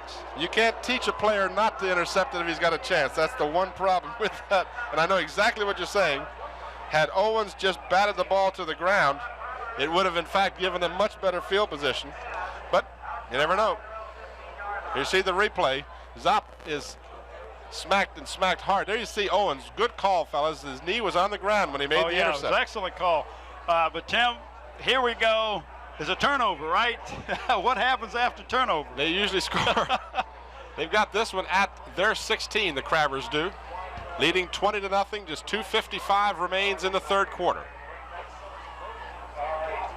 This is Dwayne Murphy as he spins away from a couple of would-be tacklers and gets a first down out close to the 26-yard line. Tim, when they need a big play, they'll get it from somebody on that offense. I don't know, it could be Summers, it could be Murphy, it could be Capehart, could be Mr. Hyman, it could be Eric Hunter. Somebody's going to come up with a big play for him. Watch the replay here. You'll see as Hunter, after the turnover, will give to Dwayne Murphy. Murphy will hit that line. It didn't look like there was much there, but he still got 10 yards and a first down. And Tim, I want you to understand that this offensive line of the Crabbers are being outweighed about 25 plus pounds per man, and they are handling this defensive line of the Falcons, and they're probably getting a little tired. They've been on the field a long time now. The first half showed 12 and 12. But when you carry the ball from the 6-yard line and you have a long drive, that was a long stretch of time that defense was on the field. Plus, a lot of those guys are going both ways. Well, you know, talking about the players and how well they play, while we have a timeout on the field with 2:31 left in the third quarter, we would like to take this opportunity to congratulate and to let you know who were the selections as all-regional players from the peninsula. And the players in particular, we're going to see the replay again of Murphy's run. Now, this is the one that set up. This is that 30-yard run earlier. Eric Hunter. Getting back to what I was going to do. Well, we're back live action, well, too, Tim. I'll have to fill that in. Our director here giving me some extra plays. Dwayne Murphy dragging a couple of tacklers with him, not the least of which was big number 77. That's Scott Crocker. 5'10", 250, and little, I say little again, little only in the sense that he's not 7'4". Well, Tim, had he gotten away from that tackler, he was gone. I mean, he'd have picked up an awesome amount of yards. Let me run down these first-team offensive players. Associated Press selection is all regional. Eric Hunter from Hampton was the quarterback on that team. Tim, let me interrupt you a minute. Mr. Aaron Matthews just checked into the Crabber lineup as a wide receiver. A wide receiver, okay. You know you got to look for something here because Matthews is listed as a quarterback. Now he's going to go downfield, and we've got flags down before that. We probably have delay of the game, and that is the call. Let me go back again to this. I'm going to get this in if it kills me. Go ahead, Tim. I think it's very important to it is important. Recognize these young men have been chosen as all regional first-team and second-team players. We'd like to give them some credit. Go ahead. On the offense. All right, Hunter was the quarterback. Alonzo Cherry from Hampton also chosen. He's just a sophomore. James Wilson, a senior, was chosen at tackle, and Booker Cox of Phoebus was chosen at the other tackle. Tony Hyman was listed as an end, and Brian Reeves of Kickingham as the kicker. Back to the live action. We'll give you the defensive first-team all-regional in just a moment. Hunter throws for Hyman. He's behind the defense. He's got the ball inside the 40. Tony Hyman, the line of scrimmage was the 16-yard line. Tim, Eric Hunter knew that Tony was going to get open and knew where he was going to be and threw that ball to a spot, and sure enough, there he was. Hyman is unbelievable with this Hampton Crabber team. Watch the replay, and you'll see what Bob is talking about. Hunter goes straight back. Again, that offensive line, look at the time that Hunter has, and he's got that rifle arm. He just airs the ball out and right into the hands of Tony Hyman. Hyman couldn't catch that ball and keep running because he was off balance, but first down for the Crabbers at the 38. Hunter again looks to pass, has all kinds of time. He throws it again for Hyman. This one is a little too long. Good coverage downfield Tom Rogers, number 16, was all over Hyman, legally, I hasten to add, but he was right there. Step for step, stride for stride, he was with him the whole way. But that was a good pass because it was right at the end of the end zone. Let me get back to this first team selection. On defense, James Wilson of Hampton is chosen both offense and defense first team. What an accomplishment by James Wilson from Hampton. Tim Williams from Phoebus, a man we've enjoyed watch play this year, was also chosen the first team. Tom Bodie, his teammate, was chosen at a linebacker spot. Melendez Bird from Bethel at a defensive, or rather linebacker spot, and Kenny Owens was the other Hampton player chosen to the first team. Shuffle pass to Todd Summers. Summers, flag goes down. Summers down inside the 25, but a penalty flag is down. Tim, that wasn't a shuffle pass. That was just a quarterback option, and it was a pitch. We talked about the shuffle pass That's before. true. It's a forward pass. Yeah, the shuffle is forward. I was excited. Holding call against the Crabbers. Watch the replay, and you'll see. It's just the option. He fakes to the dive man, and he comes down and just pitches the ball. Did a good job, but there was holding somewhere on that line of scrimmage, which will bring the ball back. Chosen to the second team, offense and defense, by the way, if I may finish it up. Go ahead, Ed. Holding, offense, still second down. Maurice Turner, a superb running back for Phoebus, was chosen to the second team offense, as was Todd Kelly. He was chosen on the defense, and Brian Reeves of Kickoff was chosen as well. So our congratulations to all of those Hampton School players who were chosen to the all-regional team, and deservedly so. We've enjoyed watching these young men play this year, and I have absolutely nothing but congratulations for them. Okay, back to the live action. 44 seconds. Hunter wants to pass, throws downfield for, is that Monday? He's Monday, at the 1 yard line. Call. Excellent touchdown, they say. Touchdown for Aaron Monday. Oh, wow. And Eric Hunter was hit hard, Tim, and just getting up off the ground. A 44-yard pass to Aaron Monday. And that might have sealed it for the Crabbers. 36 seconds left in the third quarter, and now they lead 26-0. You'll see this replay, Tim. Aaron Monday did a great job of concentrating, and if you can't see the end of that play, Eric Hunter really got hit hard.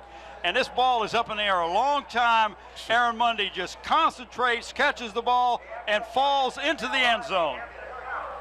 A 44-yard pass, and Hunter now will try the extra 2 points as he scrambles and throws it up for grabs in the end zone, and out of bounds. Monday caught it beyond the end line.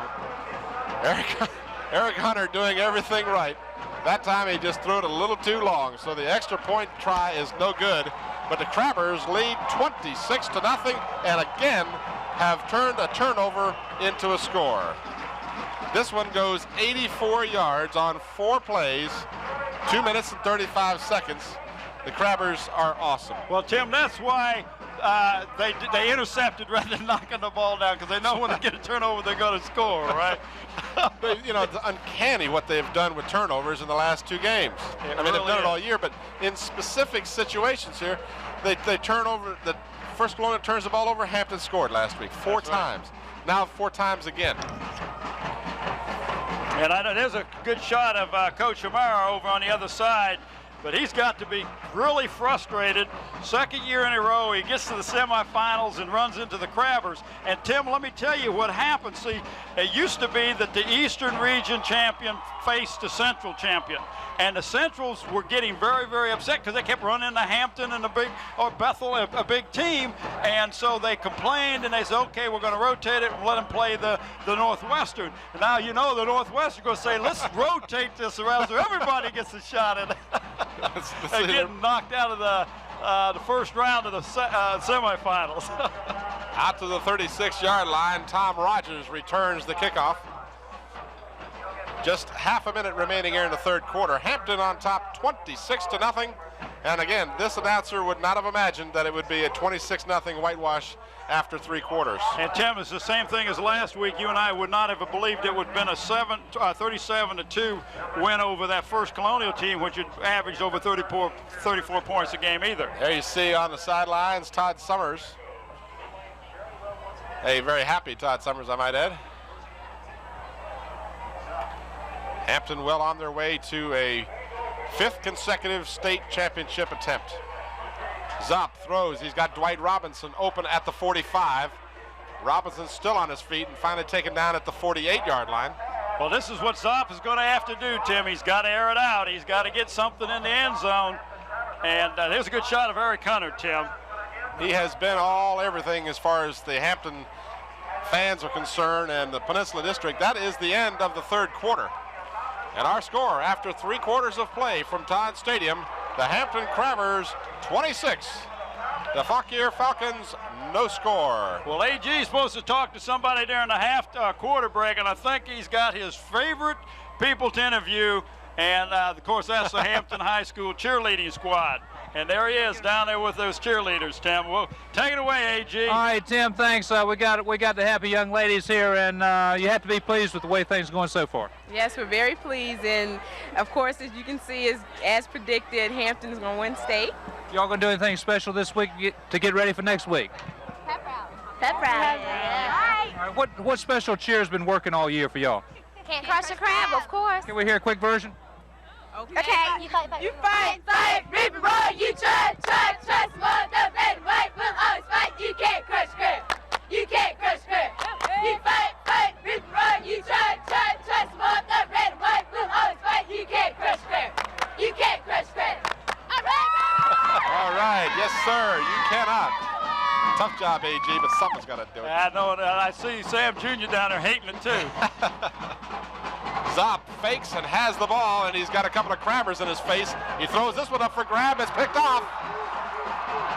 Tony Hyman looking for the big return. Oh, what an excellent run by Tony Hyman, Tim, and picked up a lot of good blocks that time on their way back. But that was a bad thrown pass by Zopp. He was really pressured and threw it off his back foot, had nothing on the ball. In fact, 3 Hampton people had a chance for the ball. We got a Hampton crabber down at the point where the interception was made, and that is number 60, Kenny Robinson, shaken up on the play and helped off the field. He seems to be all right, but he is shaken up, and let's hope for Hampton's sake that's nothing serious. Hyman is going to check out and get a breather. In his place will be Aaron Matthews, number 11, the backup quarterback. Crabbers with the ball again. Up the middle, that's Todd Summers, touchdown.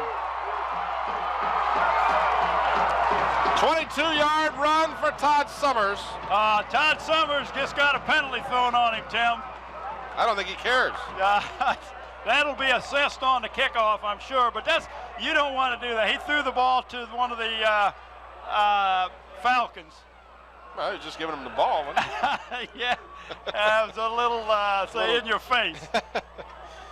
Well, you know, you hear about all this mess about how big the Falcons are and how they're going to, you know, run over the Crabbers and everything else. I tell you, I just got to take my hat off to Mike Smith and his coaching staff at Hampton. They have done, once again, an incredible thing year after year. You know, and I was thinking about this today as I'm preparing mentally for this game. How does a team continue year after year to do this? Well, Tim, what makes the difference between this team and, say, the third place team? Well, first of all, you got a tradition going, so you're going to get the best athletes to come out for the team. Secondly, you got a tremendous coaching staff that works real hard and diligently with these kids and has got their best interest at heart. And, you know, those sorts of things just go hand in hand. And I think the pride that the Hampton Crabbers have has got a big thing to do with it. But the coaching staff, you know, I take my hat off to them all year long. They've just done an excellent job. You saw, as we were talking, Hunter's attempt at two-point conversion goes for naught. 24 seconds, 22 yards. Todd Summers after the Tony Hyman interception, and again, another turnover, another score. But I understand what you're saying, Bob, and on paper it works out fine. But, you know, you got to wonder how it keeps happening. Good ball. Watch first to the right. And there you see Red. Back will kick off. Ed Ryder talking about the unsportsmanlike penalty charged against the Crabbers. But in all reality, I understand what you're saying, but it just is hard. It gives that much more emphasis to the great job that the Crabbers do year after year. You know, it's one thing in the pros when you've got the same players come back and they play for 10 years. Crabbers lose half a team every year and come back and they still got the stuff. Tim, they've got good people that are in backup roles that can come in when somebody's hurt, like Rodney Riddick has come in when Bailey went out, and they've always had some good people in the backup. But when you have the tradition that the Crabbers have, you're going to get your best athletes out there all the time. They're going to want to play on a winning team. And there's a lot of schools where you got some good athletes that walk the halls and end up not going out. And they call it mystique, call it a lot of things, but the Crabbers are good at what they do, and that's winning. No, they're awesome at what they do. And now the Crabbers will play defense again, as starting from their 39-yard line will be the Falcons. 32-0 in favor of the Crabbers. We're in the fourth quarter. It appears that Hampton will host the state finals, and that will be at Todd Stadium next Saturday afternoon. Well, I heard at 1:30. I heard a halftime score, 3-0, Mills Godwin over Robinson. That was at halftime. And look at here, Tim. We're running really spreading the people out now. No one is in the backfield behind Zopp. There are 3 wide receivers to the right. A flare pass out, a halfback pass back to Zopp. Zopp's not even close to the ball. It goes incomplete. The ball thrown by Jeff Lindstrom, a backup senior quarterback. And that's what it was, the old trick play. But let me tell you something, they're not going to trick play their way back into this game. And this is what they did last year when they got behind Hampton, is they will put 2 men out here, and then the backup quarterback will get a lateral, and then he'll end up throwing the ball either downfield, or in that case, he threw it back to the quarterback. He's trying to throw it to Zopp, who is a superb athlete. There's no question about that. Zopp is going to call a timeout, and the Falcons will be charged with the timeout with 10:44 remaining here in the fourth quarter. If you joined us late, Hampton started the scoring with Todd Summers scoring with 3:22 left in the first quarter, making it 6-0. The extra point try was no good. Hunter then scored on a 13-yard play, 1:43 left to go in the second quarter, made it 12-0, and that's where we stood at halftime, 12-0. Then Hunter scored from 10 yards out after he scored, after he ran 30 yards. All of these scores coming after turnovers. With 7:41 to go in the third quarter, made it 18-0. Then Hunter scored a 2-point conversion to make it 20-0. A 44-yard pass to Aaron Monday made it 28-0. Excuse me, 26-0. The extra points were no good. And then finally, the last scoring of the game so far. I'm glad you added that so far, because we're going to have another turnover or two here at least. Todd Summers running 22 yards after the Tony Hyman pass interception at 11:18 of the fourth quarter, and it's 32-0. Hampton hasn't been able to convert on the extra point but one time, but that's a very unimportant point at this time. Second down and 10. Big running room for Kevin Cash. Cash is driven out of bounds, but not before he gets down to the Hampton 37-yard line, and a Falcon first down. Well, that was a nice run, Tim, but this is something they should have been doing at the first half, not with 10 minutes to go in the game, and you're behind by 32.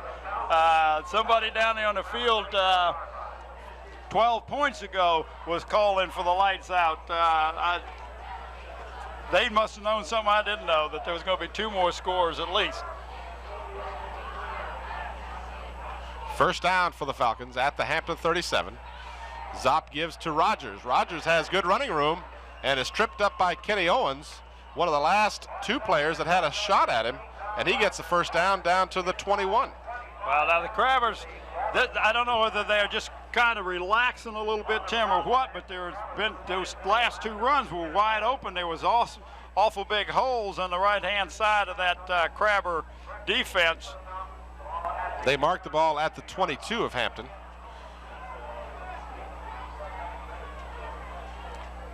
Clock moving with 10:10 left. Zopp still has the ball, throwing in the end zone, and it is knocked away as 2 Hampton men had a shot at the ball. That's Leonard Lassiter, and he collided with his own teammate, Kenny Owens.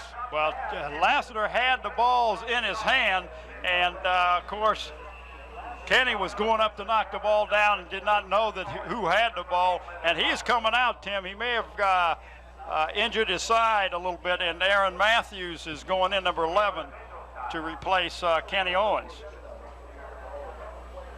So Owens, all regional defensive back, will come out of the ball game for the Crabbers. There you see head coach Mike Smith and his staff.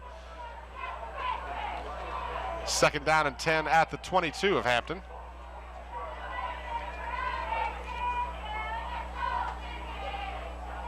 Zopp gives to Robinson. Robinson, following his blockers, is across the 20 and then spun back to the 20 as he got down to about the 18. Jamie Patterson, along with number 74 of the Crabbers, and that is Rodney Riddick, in on the stop for Hampton. And Rodney Riddick is doing a good job, Ted. He came in for replace John Mitchell, who we saw last week, got hurt actually on the first or second play of the game, ended up playing even into the second quarter, and then he was helped off the field and got his knee operated on Saturday. So Rodney is doing a good job filling in, and that's what I say about these Crabbers. They got backup people that are very capable of doing the job. At the Hampton 19, Zopp wants to pass over the middle. He's got a man. It's knocked away, incomplete. They'll say he never had possession. A close call, but the Crabber defender, Michael Slade, back there, along with Aaron Matthews, stuck the receiver just as the ball got there. He most certainly did, Tim, because that would look like it was going to be a completed pass, but now brings up a 4th down and 7. So they've got to pick up the 1st down to keep this alive so that they maybe can salvage a little bit of what do you want to call it? A little bit of saving face. Saving face. Watch this weird rotation. Now they've got this set up. They got 2 men over by the ball. They had 2 men next to it, and then they got Zopp away from it, and a detached line. Zopp running is driven out of bounds, and he'll be short of the 1st down, and Hampton will get it on downs. So that was kind of an unusual formation. They had the center with the guard, and they were away from the rest of the line. The line lined up to the left. I don't know if our instant replay will show that or not. Well, that's another one of those trick plays that Coach Charmer will do. And if we can see there, if we can get Joe to stop on a replay just to show the lineup. If we can see it now, well, that's just the end of it. I'd like to show the fans what it looked like and how they were lined up over the ball. The end result, regardless, is that Hampton now has the ball, and they've got it at their 16-yard line, 1st and 10, with 9:09 left in the ball game. And Aaron Matthews is in at quarterback for the Crabbers. Eric Hunter has come out, and he is taking a well-deserved rest on the bench. And this will give Mr. Matthews some mighty fine experience against a seasoned team out there, Tim. Loss of a couple of yards on the play. Tony Hyman checks out of the ball game. In for him will be Emmanuel Mines, number 87, as Mike Smith now is getting the bench cleared for some of these fellas who have worked hard all year and haven't played as much as they might if they were on another team. A lot of these backup players would be first stringers somewhere else. Matthews keeps on the quarterback option, and he is stacked up at the 15. Monday is in the backfield, or at least in a wide receiver spot for the Crabbers. Todd Summers is still in there. So some of the reserves are in, some of the regulars are still in there. Clock continues to move with 8 minutes remaining in the ball game. Coming into this game, the Falcons had only allowed as many as 21 points, and that was to Potomac in the last game of the season, the regular season. Then they had 19 scored against them by Stafford and 14 by North Stafford, but no one had scored more than 21. And of course now the Crabbers have put 32 points on the board. 3rd down and 10. Matthews rolling on the fake. He doesn't have the ball. He doesn't have the ball. You're absolutely right. You're talking about taking a play out of the Falcons playbook, and Dwayne Murphy is going to score. Dwayne Murphy will go all the way coast to coast. No flags. 85 yards. And everybody knew that. Oh, Tim, what a play call.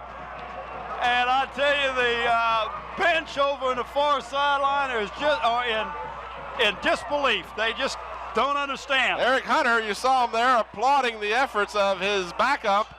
And of course, Dwayne Murphy's no backup. He is a first stringer for the Crabbers. I didn't see how that worked out, but boy, what a fake that one was. Well, we can watch this game tonight, Tim. That's right. On to try the extra point. Greg Dean. So 2 plays went nowhere for the Crabbers, and then 3rd and 10 as Greg Dean gets the conversion. Tim, 39 points scored by the Crabbers. Now minute 47, 84 yards on 3 plays. The first 2 plays, as I said, went nowhere. Here we see Matthews faking, and it faked out our cameraman as well as it did me, because all alone on the far side of the field was Dwayne Murphy. And it looked like, as you see him galloping down the field, he says, I'm just going to go, now wait a minute, let's see if I can fake out one guy here. And it looks like he's going to be stopped right there, and he says, forget that, as he gets away from somebody, and then he just keeps on rolling. But things are working for you. Things are working. You just, if you're on that defensive team, you're just starting to shake your head and say, what in the world have we run into? A team on a mission. There you see Dwayne Murphy, a very happy, and rightly so, Dwayne Murphy. He's had a good season, and it's being capped by a great game. 145 yards in 11 carries, and 84 of those yards coming on that touchdown. So the Crabbers continue to roll 39-0.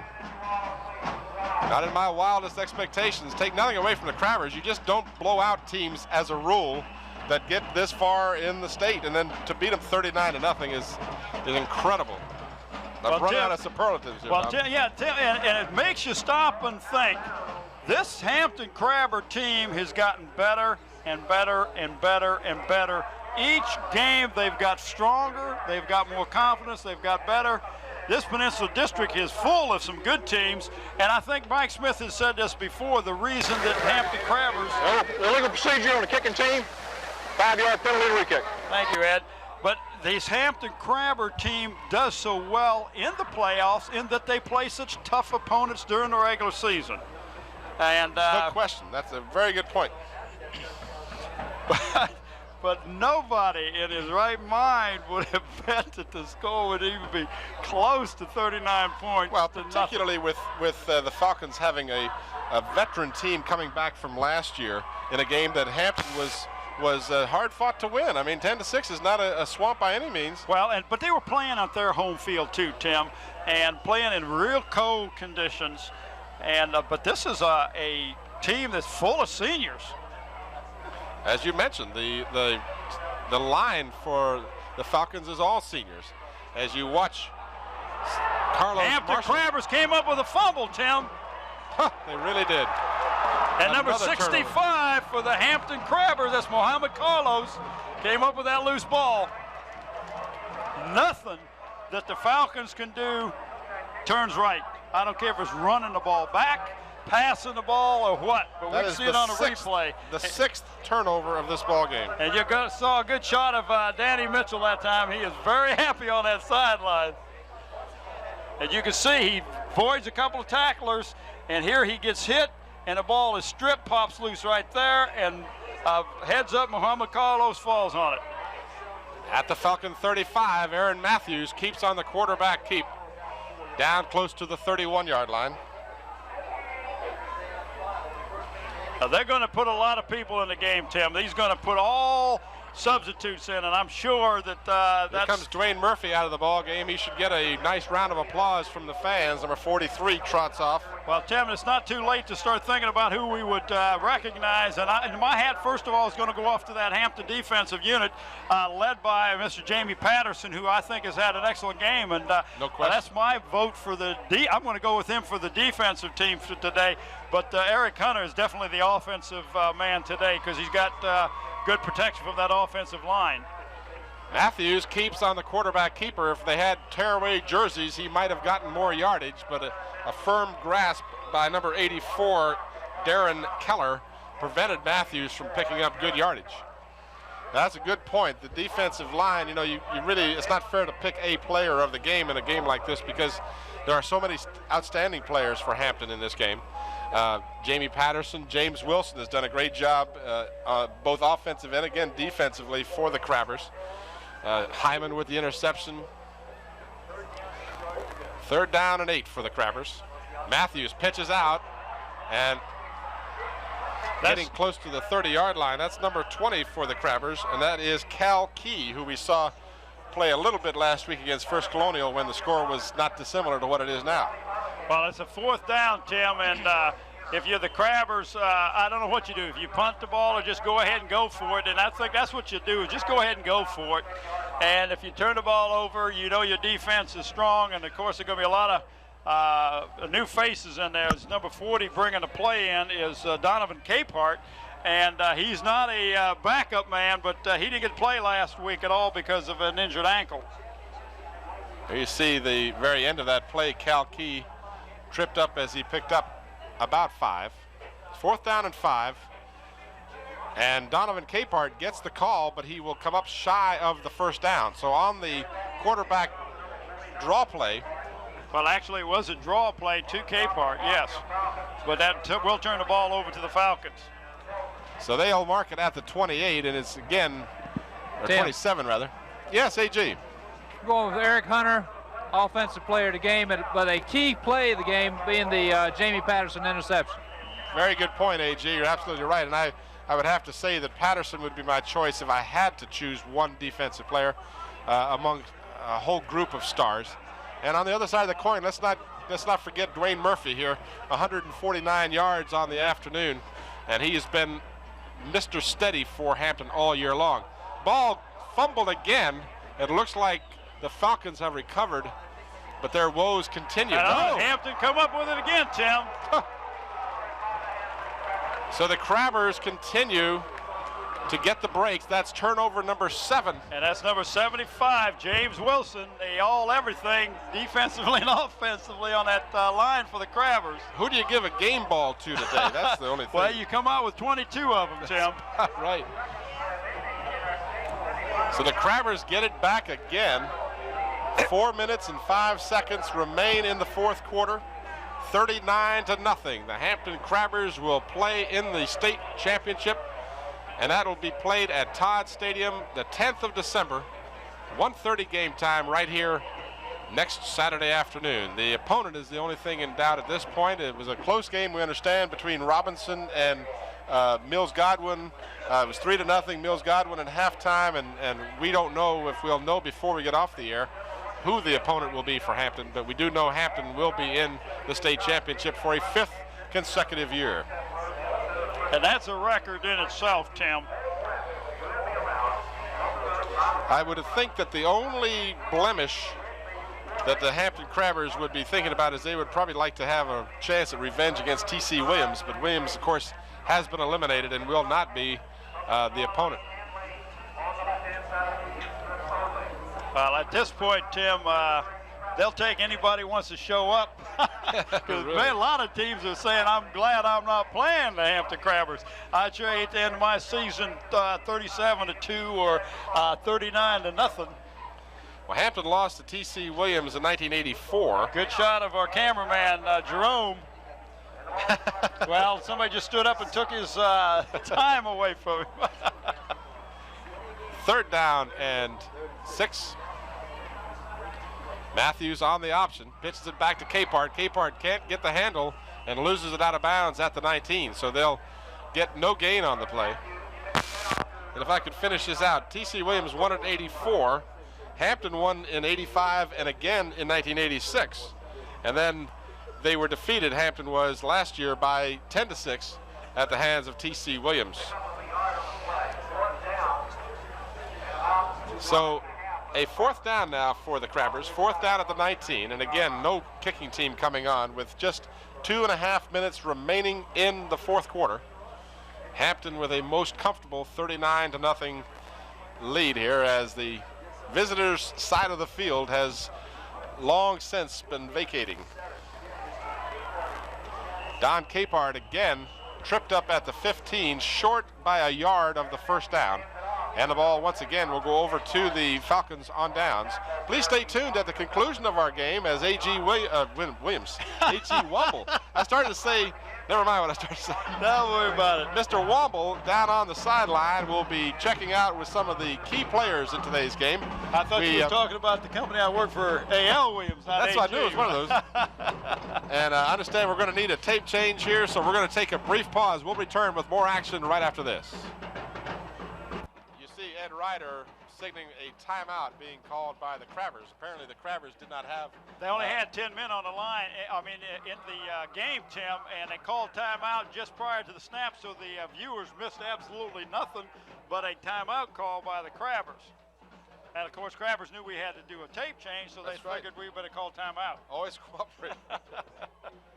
We do want to thank the coaching staff for cooperating with us. I get a chance to talk with the coaches, most of the coaches during the week, and they're very receptive and they're very knowledgeable, and it helps us when we get up here to do our game to have a little bit of knowledge about what's going on. And I really appreciate Alvis Mann and Danny Mitchell and Coach Mike Smith for all the help they give me. Incidentally, T.C. Williams, if any of you might be wondering, finished 6-4 on the season this year and did not make the playoffs.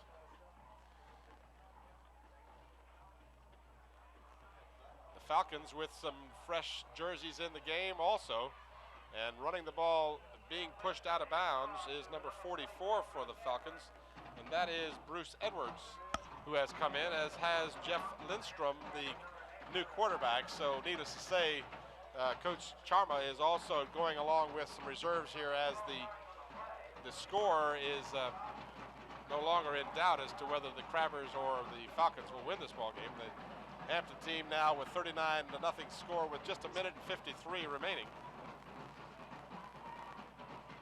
Lindstrom again at quarterback. Passes downfield. It's intercepted by Tony Hyman. What a move. Hyman stopped. He almost got away from the guy.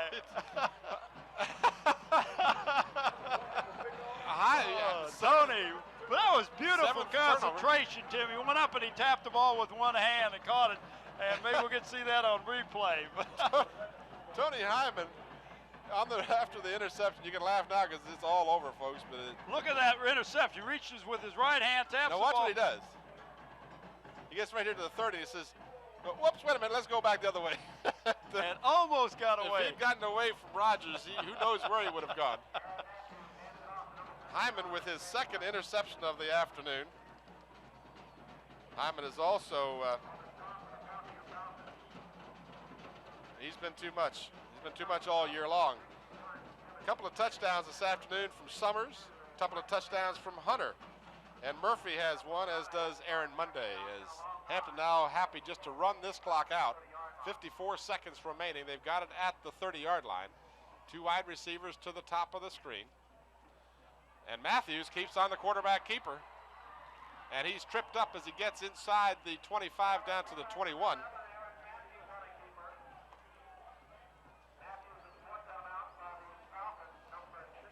And we will be going to A.G. Womble. Well, that was enough for a first down, Tim, on that Aaron Monday quarterback keeper.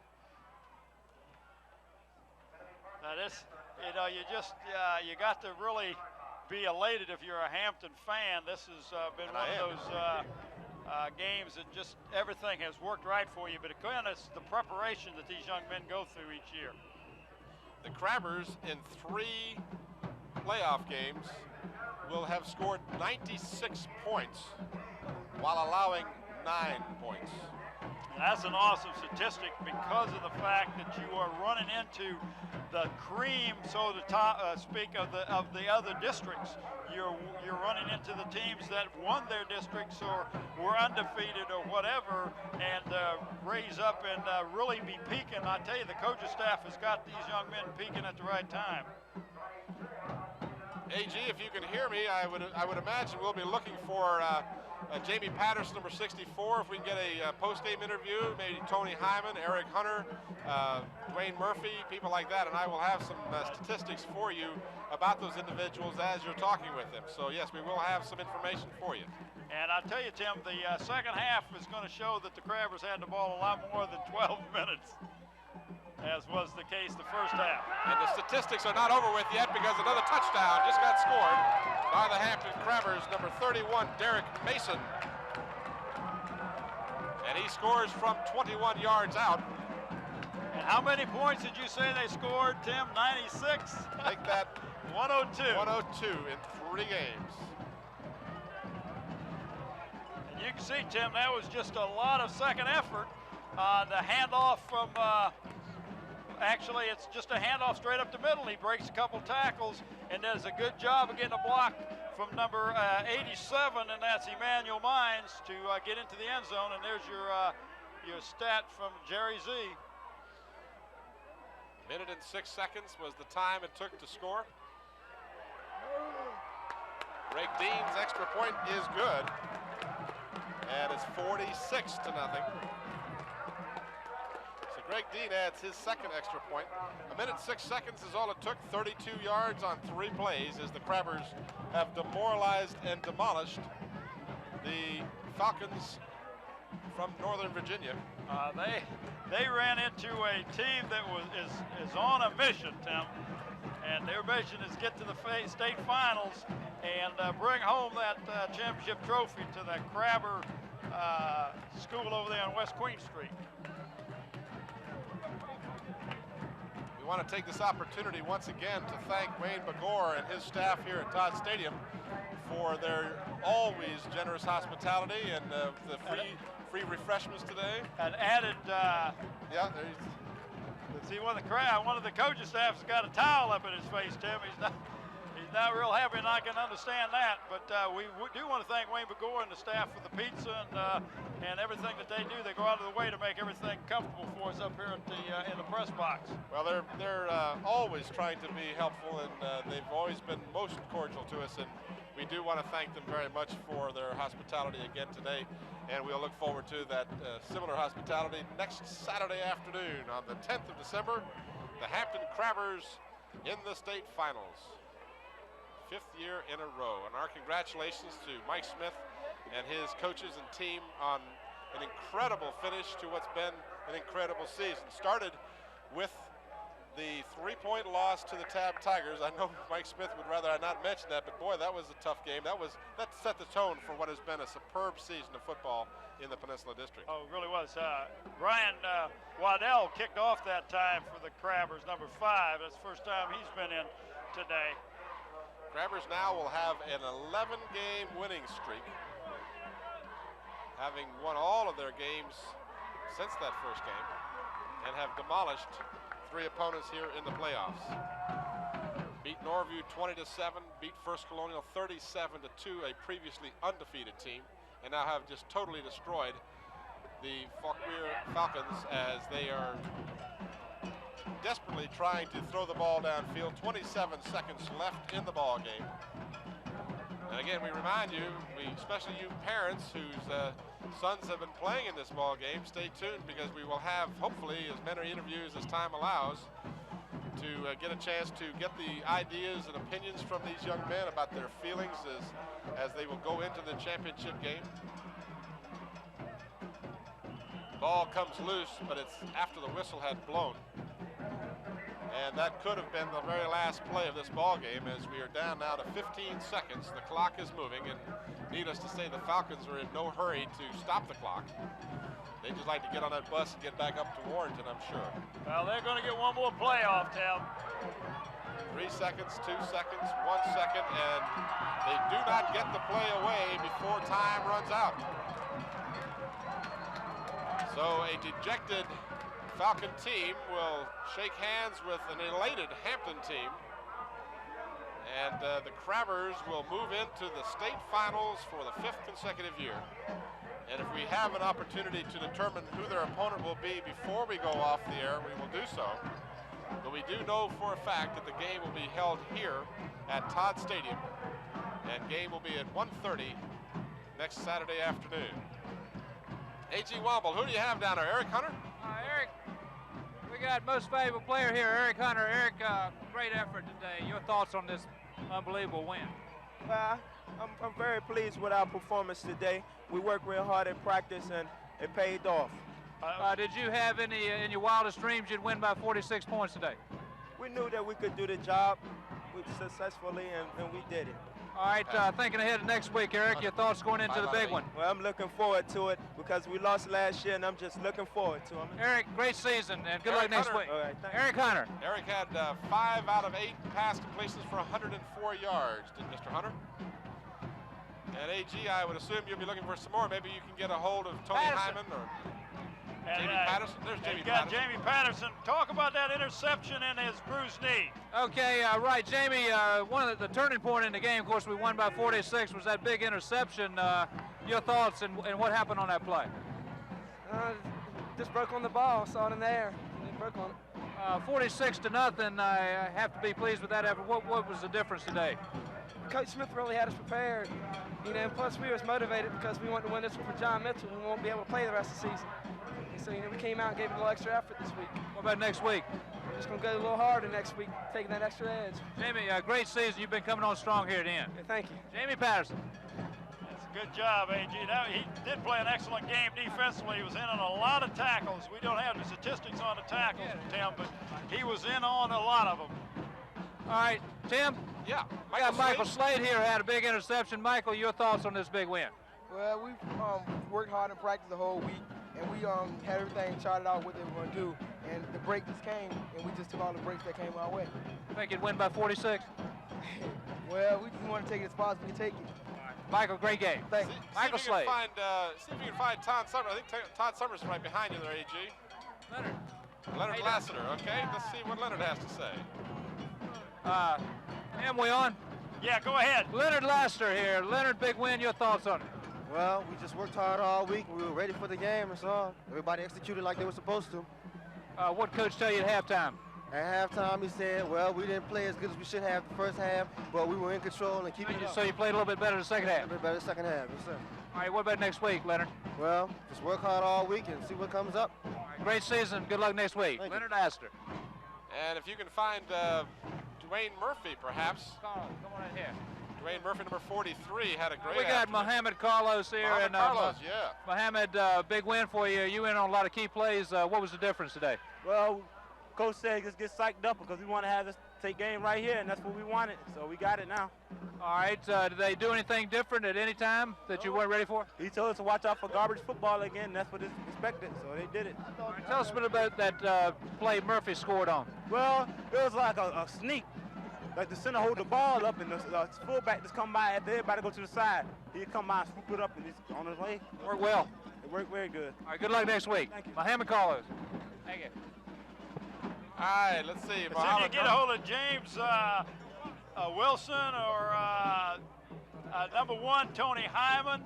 All right. I see Tony's over there talking with Mike Keach of the Daily Press, but go ahead. We got Kenneth Robinson now. Kenneth, you were a little shaken up there. Are you okay? Oh, yeah, I'm fine. They hit me pretty hard, but I bounced back, What was the difference today, Kenneth? What was the difference? Nothing, really. We just came out here and did what we were supposed to do. Listen to the coaches. Right. Next week, your thoughts going into that big game? We're going to win it. Okay, good luck to you. Kenneth Robinson. That's the right attitude. That's right. The attitude to have. You're right there. And there's Todd Summers right behind you. We got Todd Summer and Tony Hyman, 2 stars here. And Tony, you've been showing a lot of speed the last few weeks. What about those pass patterns today? Well, we saw in the films that they ran a man-to-man just like our first colonial. So we tried to just come out and, just get to work with the middle of the field and everything, just like we did the first colonial. AG, he did a good job Tony, defensively. What about the arm of Eric Hunter? Well, how is it to be a receiver with Eric passing? Well, he got a strong arm and everything, and so we just get back and just try to make the catch. And, he puts the ball there on the money all the time. So, are you surprised at 46 points going up on the board today? No, I ain't surprised. We worked hard in practice this whole week and everything. We came out to put the points on the board, and that's what we did. All right. So. Great game, Tony Hyman. We got Todd Summer over here. Todd, another big Summers. Summers, sorry. Todd Summers with an S. Todd, great game. Your thoughts on the big win? Well, we worked hard in practice, everyone else said, you know, and I guess that's what caused the outcome. Looking forward to going back to the big one this year? Sure, that's been our goal all year long. All right, you want to win that big one? Oh yeah. What do you think practice is going to be like this week? Same type? Yeah, we're gonna have total concentration. Everybody's gonna want it, so everybody's gonna work hard. So, you know, as long as the coaches prepare us well, which I know they'll do, you know, we're gonna be ready. Seems like the team was definitely focused today. Oh sure, you know, that's all we focused on last week. Great game. Todd Summers with an S. Todd Summers with an S, 55 yards on the afternoon on the ground, and the Crabbers rolled over 300 yards on the ground for the afternoon. Tim, they more than doubled what they had in that first half. Tim? Yeah. We got Anthony Cherry, who centered the ball on that key play with Murphy. How'd that play work? Well, it was Daddy Harmon who was blocking the guard, and mine. Okay. You guys lost for words, but that's okay. 668 here, Benjamin Hartsfield. Your thoughts on this big win? Oh, we really needed this one, and this is my 4th year here. I'm just looking forward to another state championship. You've been to the state 4 years in a row then? 4 years in a row. What was the difference today? Well, we just worked hard in practice, and we knew we had to do it. That's all it takes is hard work. All right, great game. Good luck next week. All right. Hey, G, what I was trying to mention to you was the Crabbers had over 300 yards on the ground today, led by 145 yards in the form of Dwayne Murphy. Dwayne Murphy, of course, had 84 yards on 1 carry alone. And Eric Hunter, besides his passing prowess, had 105 yards rushing on 9 carries. 55 more yards for Todd Summers with an S. And Mr. Aaron Matthews had 17 yards on 6 carries. Yeah. We got a guy that filled some big shoes today, Rodney Riddick, and Rodney, John Mitchell was out, and you knew all week you were going to be playing. Your thoughts going in? Well, I thought it was going to be a great game in the locker room. We decided that we wanted a shutout since we hadn't had a shutout in this playoff season, and everyone on the team pretty much agreed, and that's what we came out to do. You're playing both ways today, I noticed. Yes, I was. Felt pretty good going into the second half with what I did the first half, and I think everyone overall did a great job. All right. Rodney, great game today. Good luck next week. Rodney Riddick. Hey, AG, if you get a chance, maybe get a hold of Alvis Mann or Danny Mitchell, one of the other coaches down there, and that's Mike Smith, and we just really appreciate Mike. Sammy. I'm told, Bob, if I can interrupt you, that Jerry the Z found out for me that with about 10 minutes left in the game, Robinson is leading 14-3 in that game over Mills Godwin. Go ahead. Tim? Yeah. We got Mike. Mike, 46 zip. Did you have any idea that it would anyway be that big? I never thought about it. I just wanted to win. What everybody said that hard work paid off. What did you see as the difference today? Preparation. Usually either decided during the week or not decided the day of the game. You know, kids worked hard. All right, Mike. I think last year with Fauquier it was a close game. This year they similar teams, but it was just a big difference. Just harder work. Well, it was like playing in Alaska last year. It's so cold you couldn't think or play either one. So, we played on a wet field. And, Mike, I think 5 Eastern District titles in a row and going to the state 5 in a row has to be a record. Your thoughts about the week before a big championship? What's anything different? I never think about the record or what's happened. The only thing you have to do is just prepare for the next week. I'm not even going to think about it right now. Do we know who we're playing yet? Robinson. Like probably going to be Robinson. They're saying Robinson. Do you know much about them? I just know that they're in Northern Virginia. That's all I know. Mike, great game. Has to be one of your big playoff wins. Good luck to you next week. Thank you. Mike Smith. It definitely was a big win. You're right. They're in Northern Virginia. But I'll tell you what. Let me tell you something. Mike already knows something about Robinson. I can guarantee you had somebody up there scouting him out. Well, that's what I'm just getting ready to say, Tim. Starting tonight, this coaching staff will start preparing for that game against Robinson. They will know what they do. They'll know the tendencies.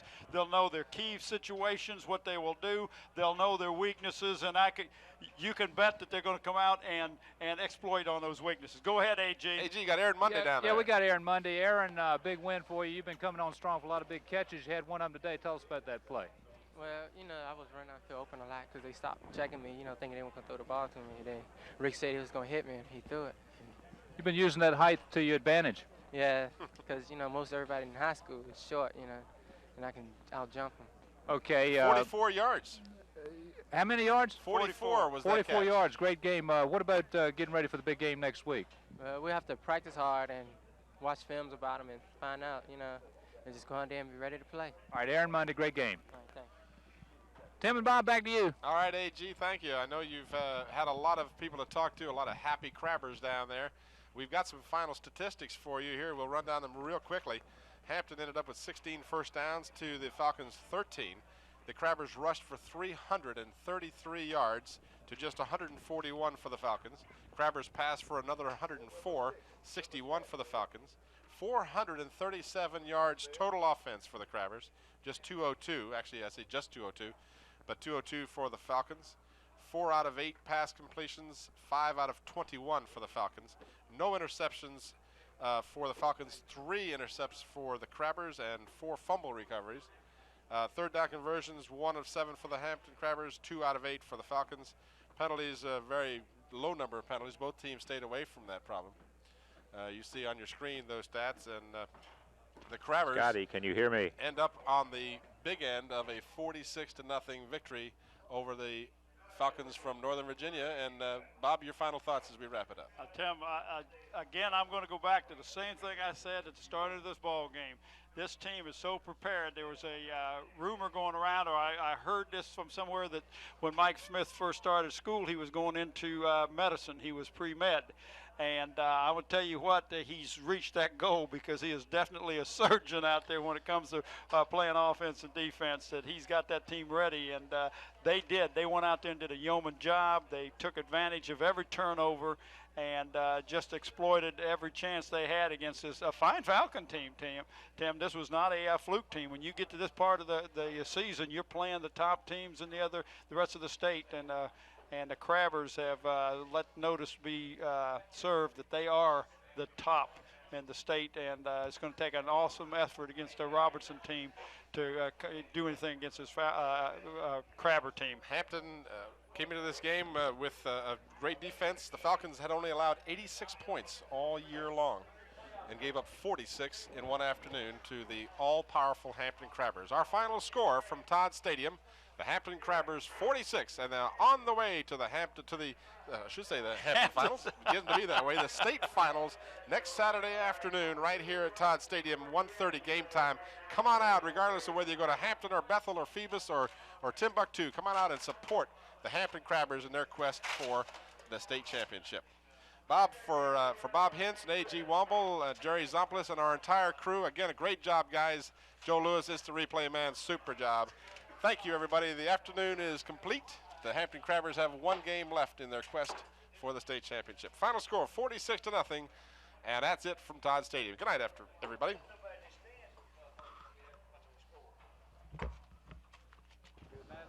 Good night, after.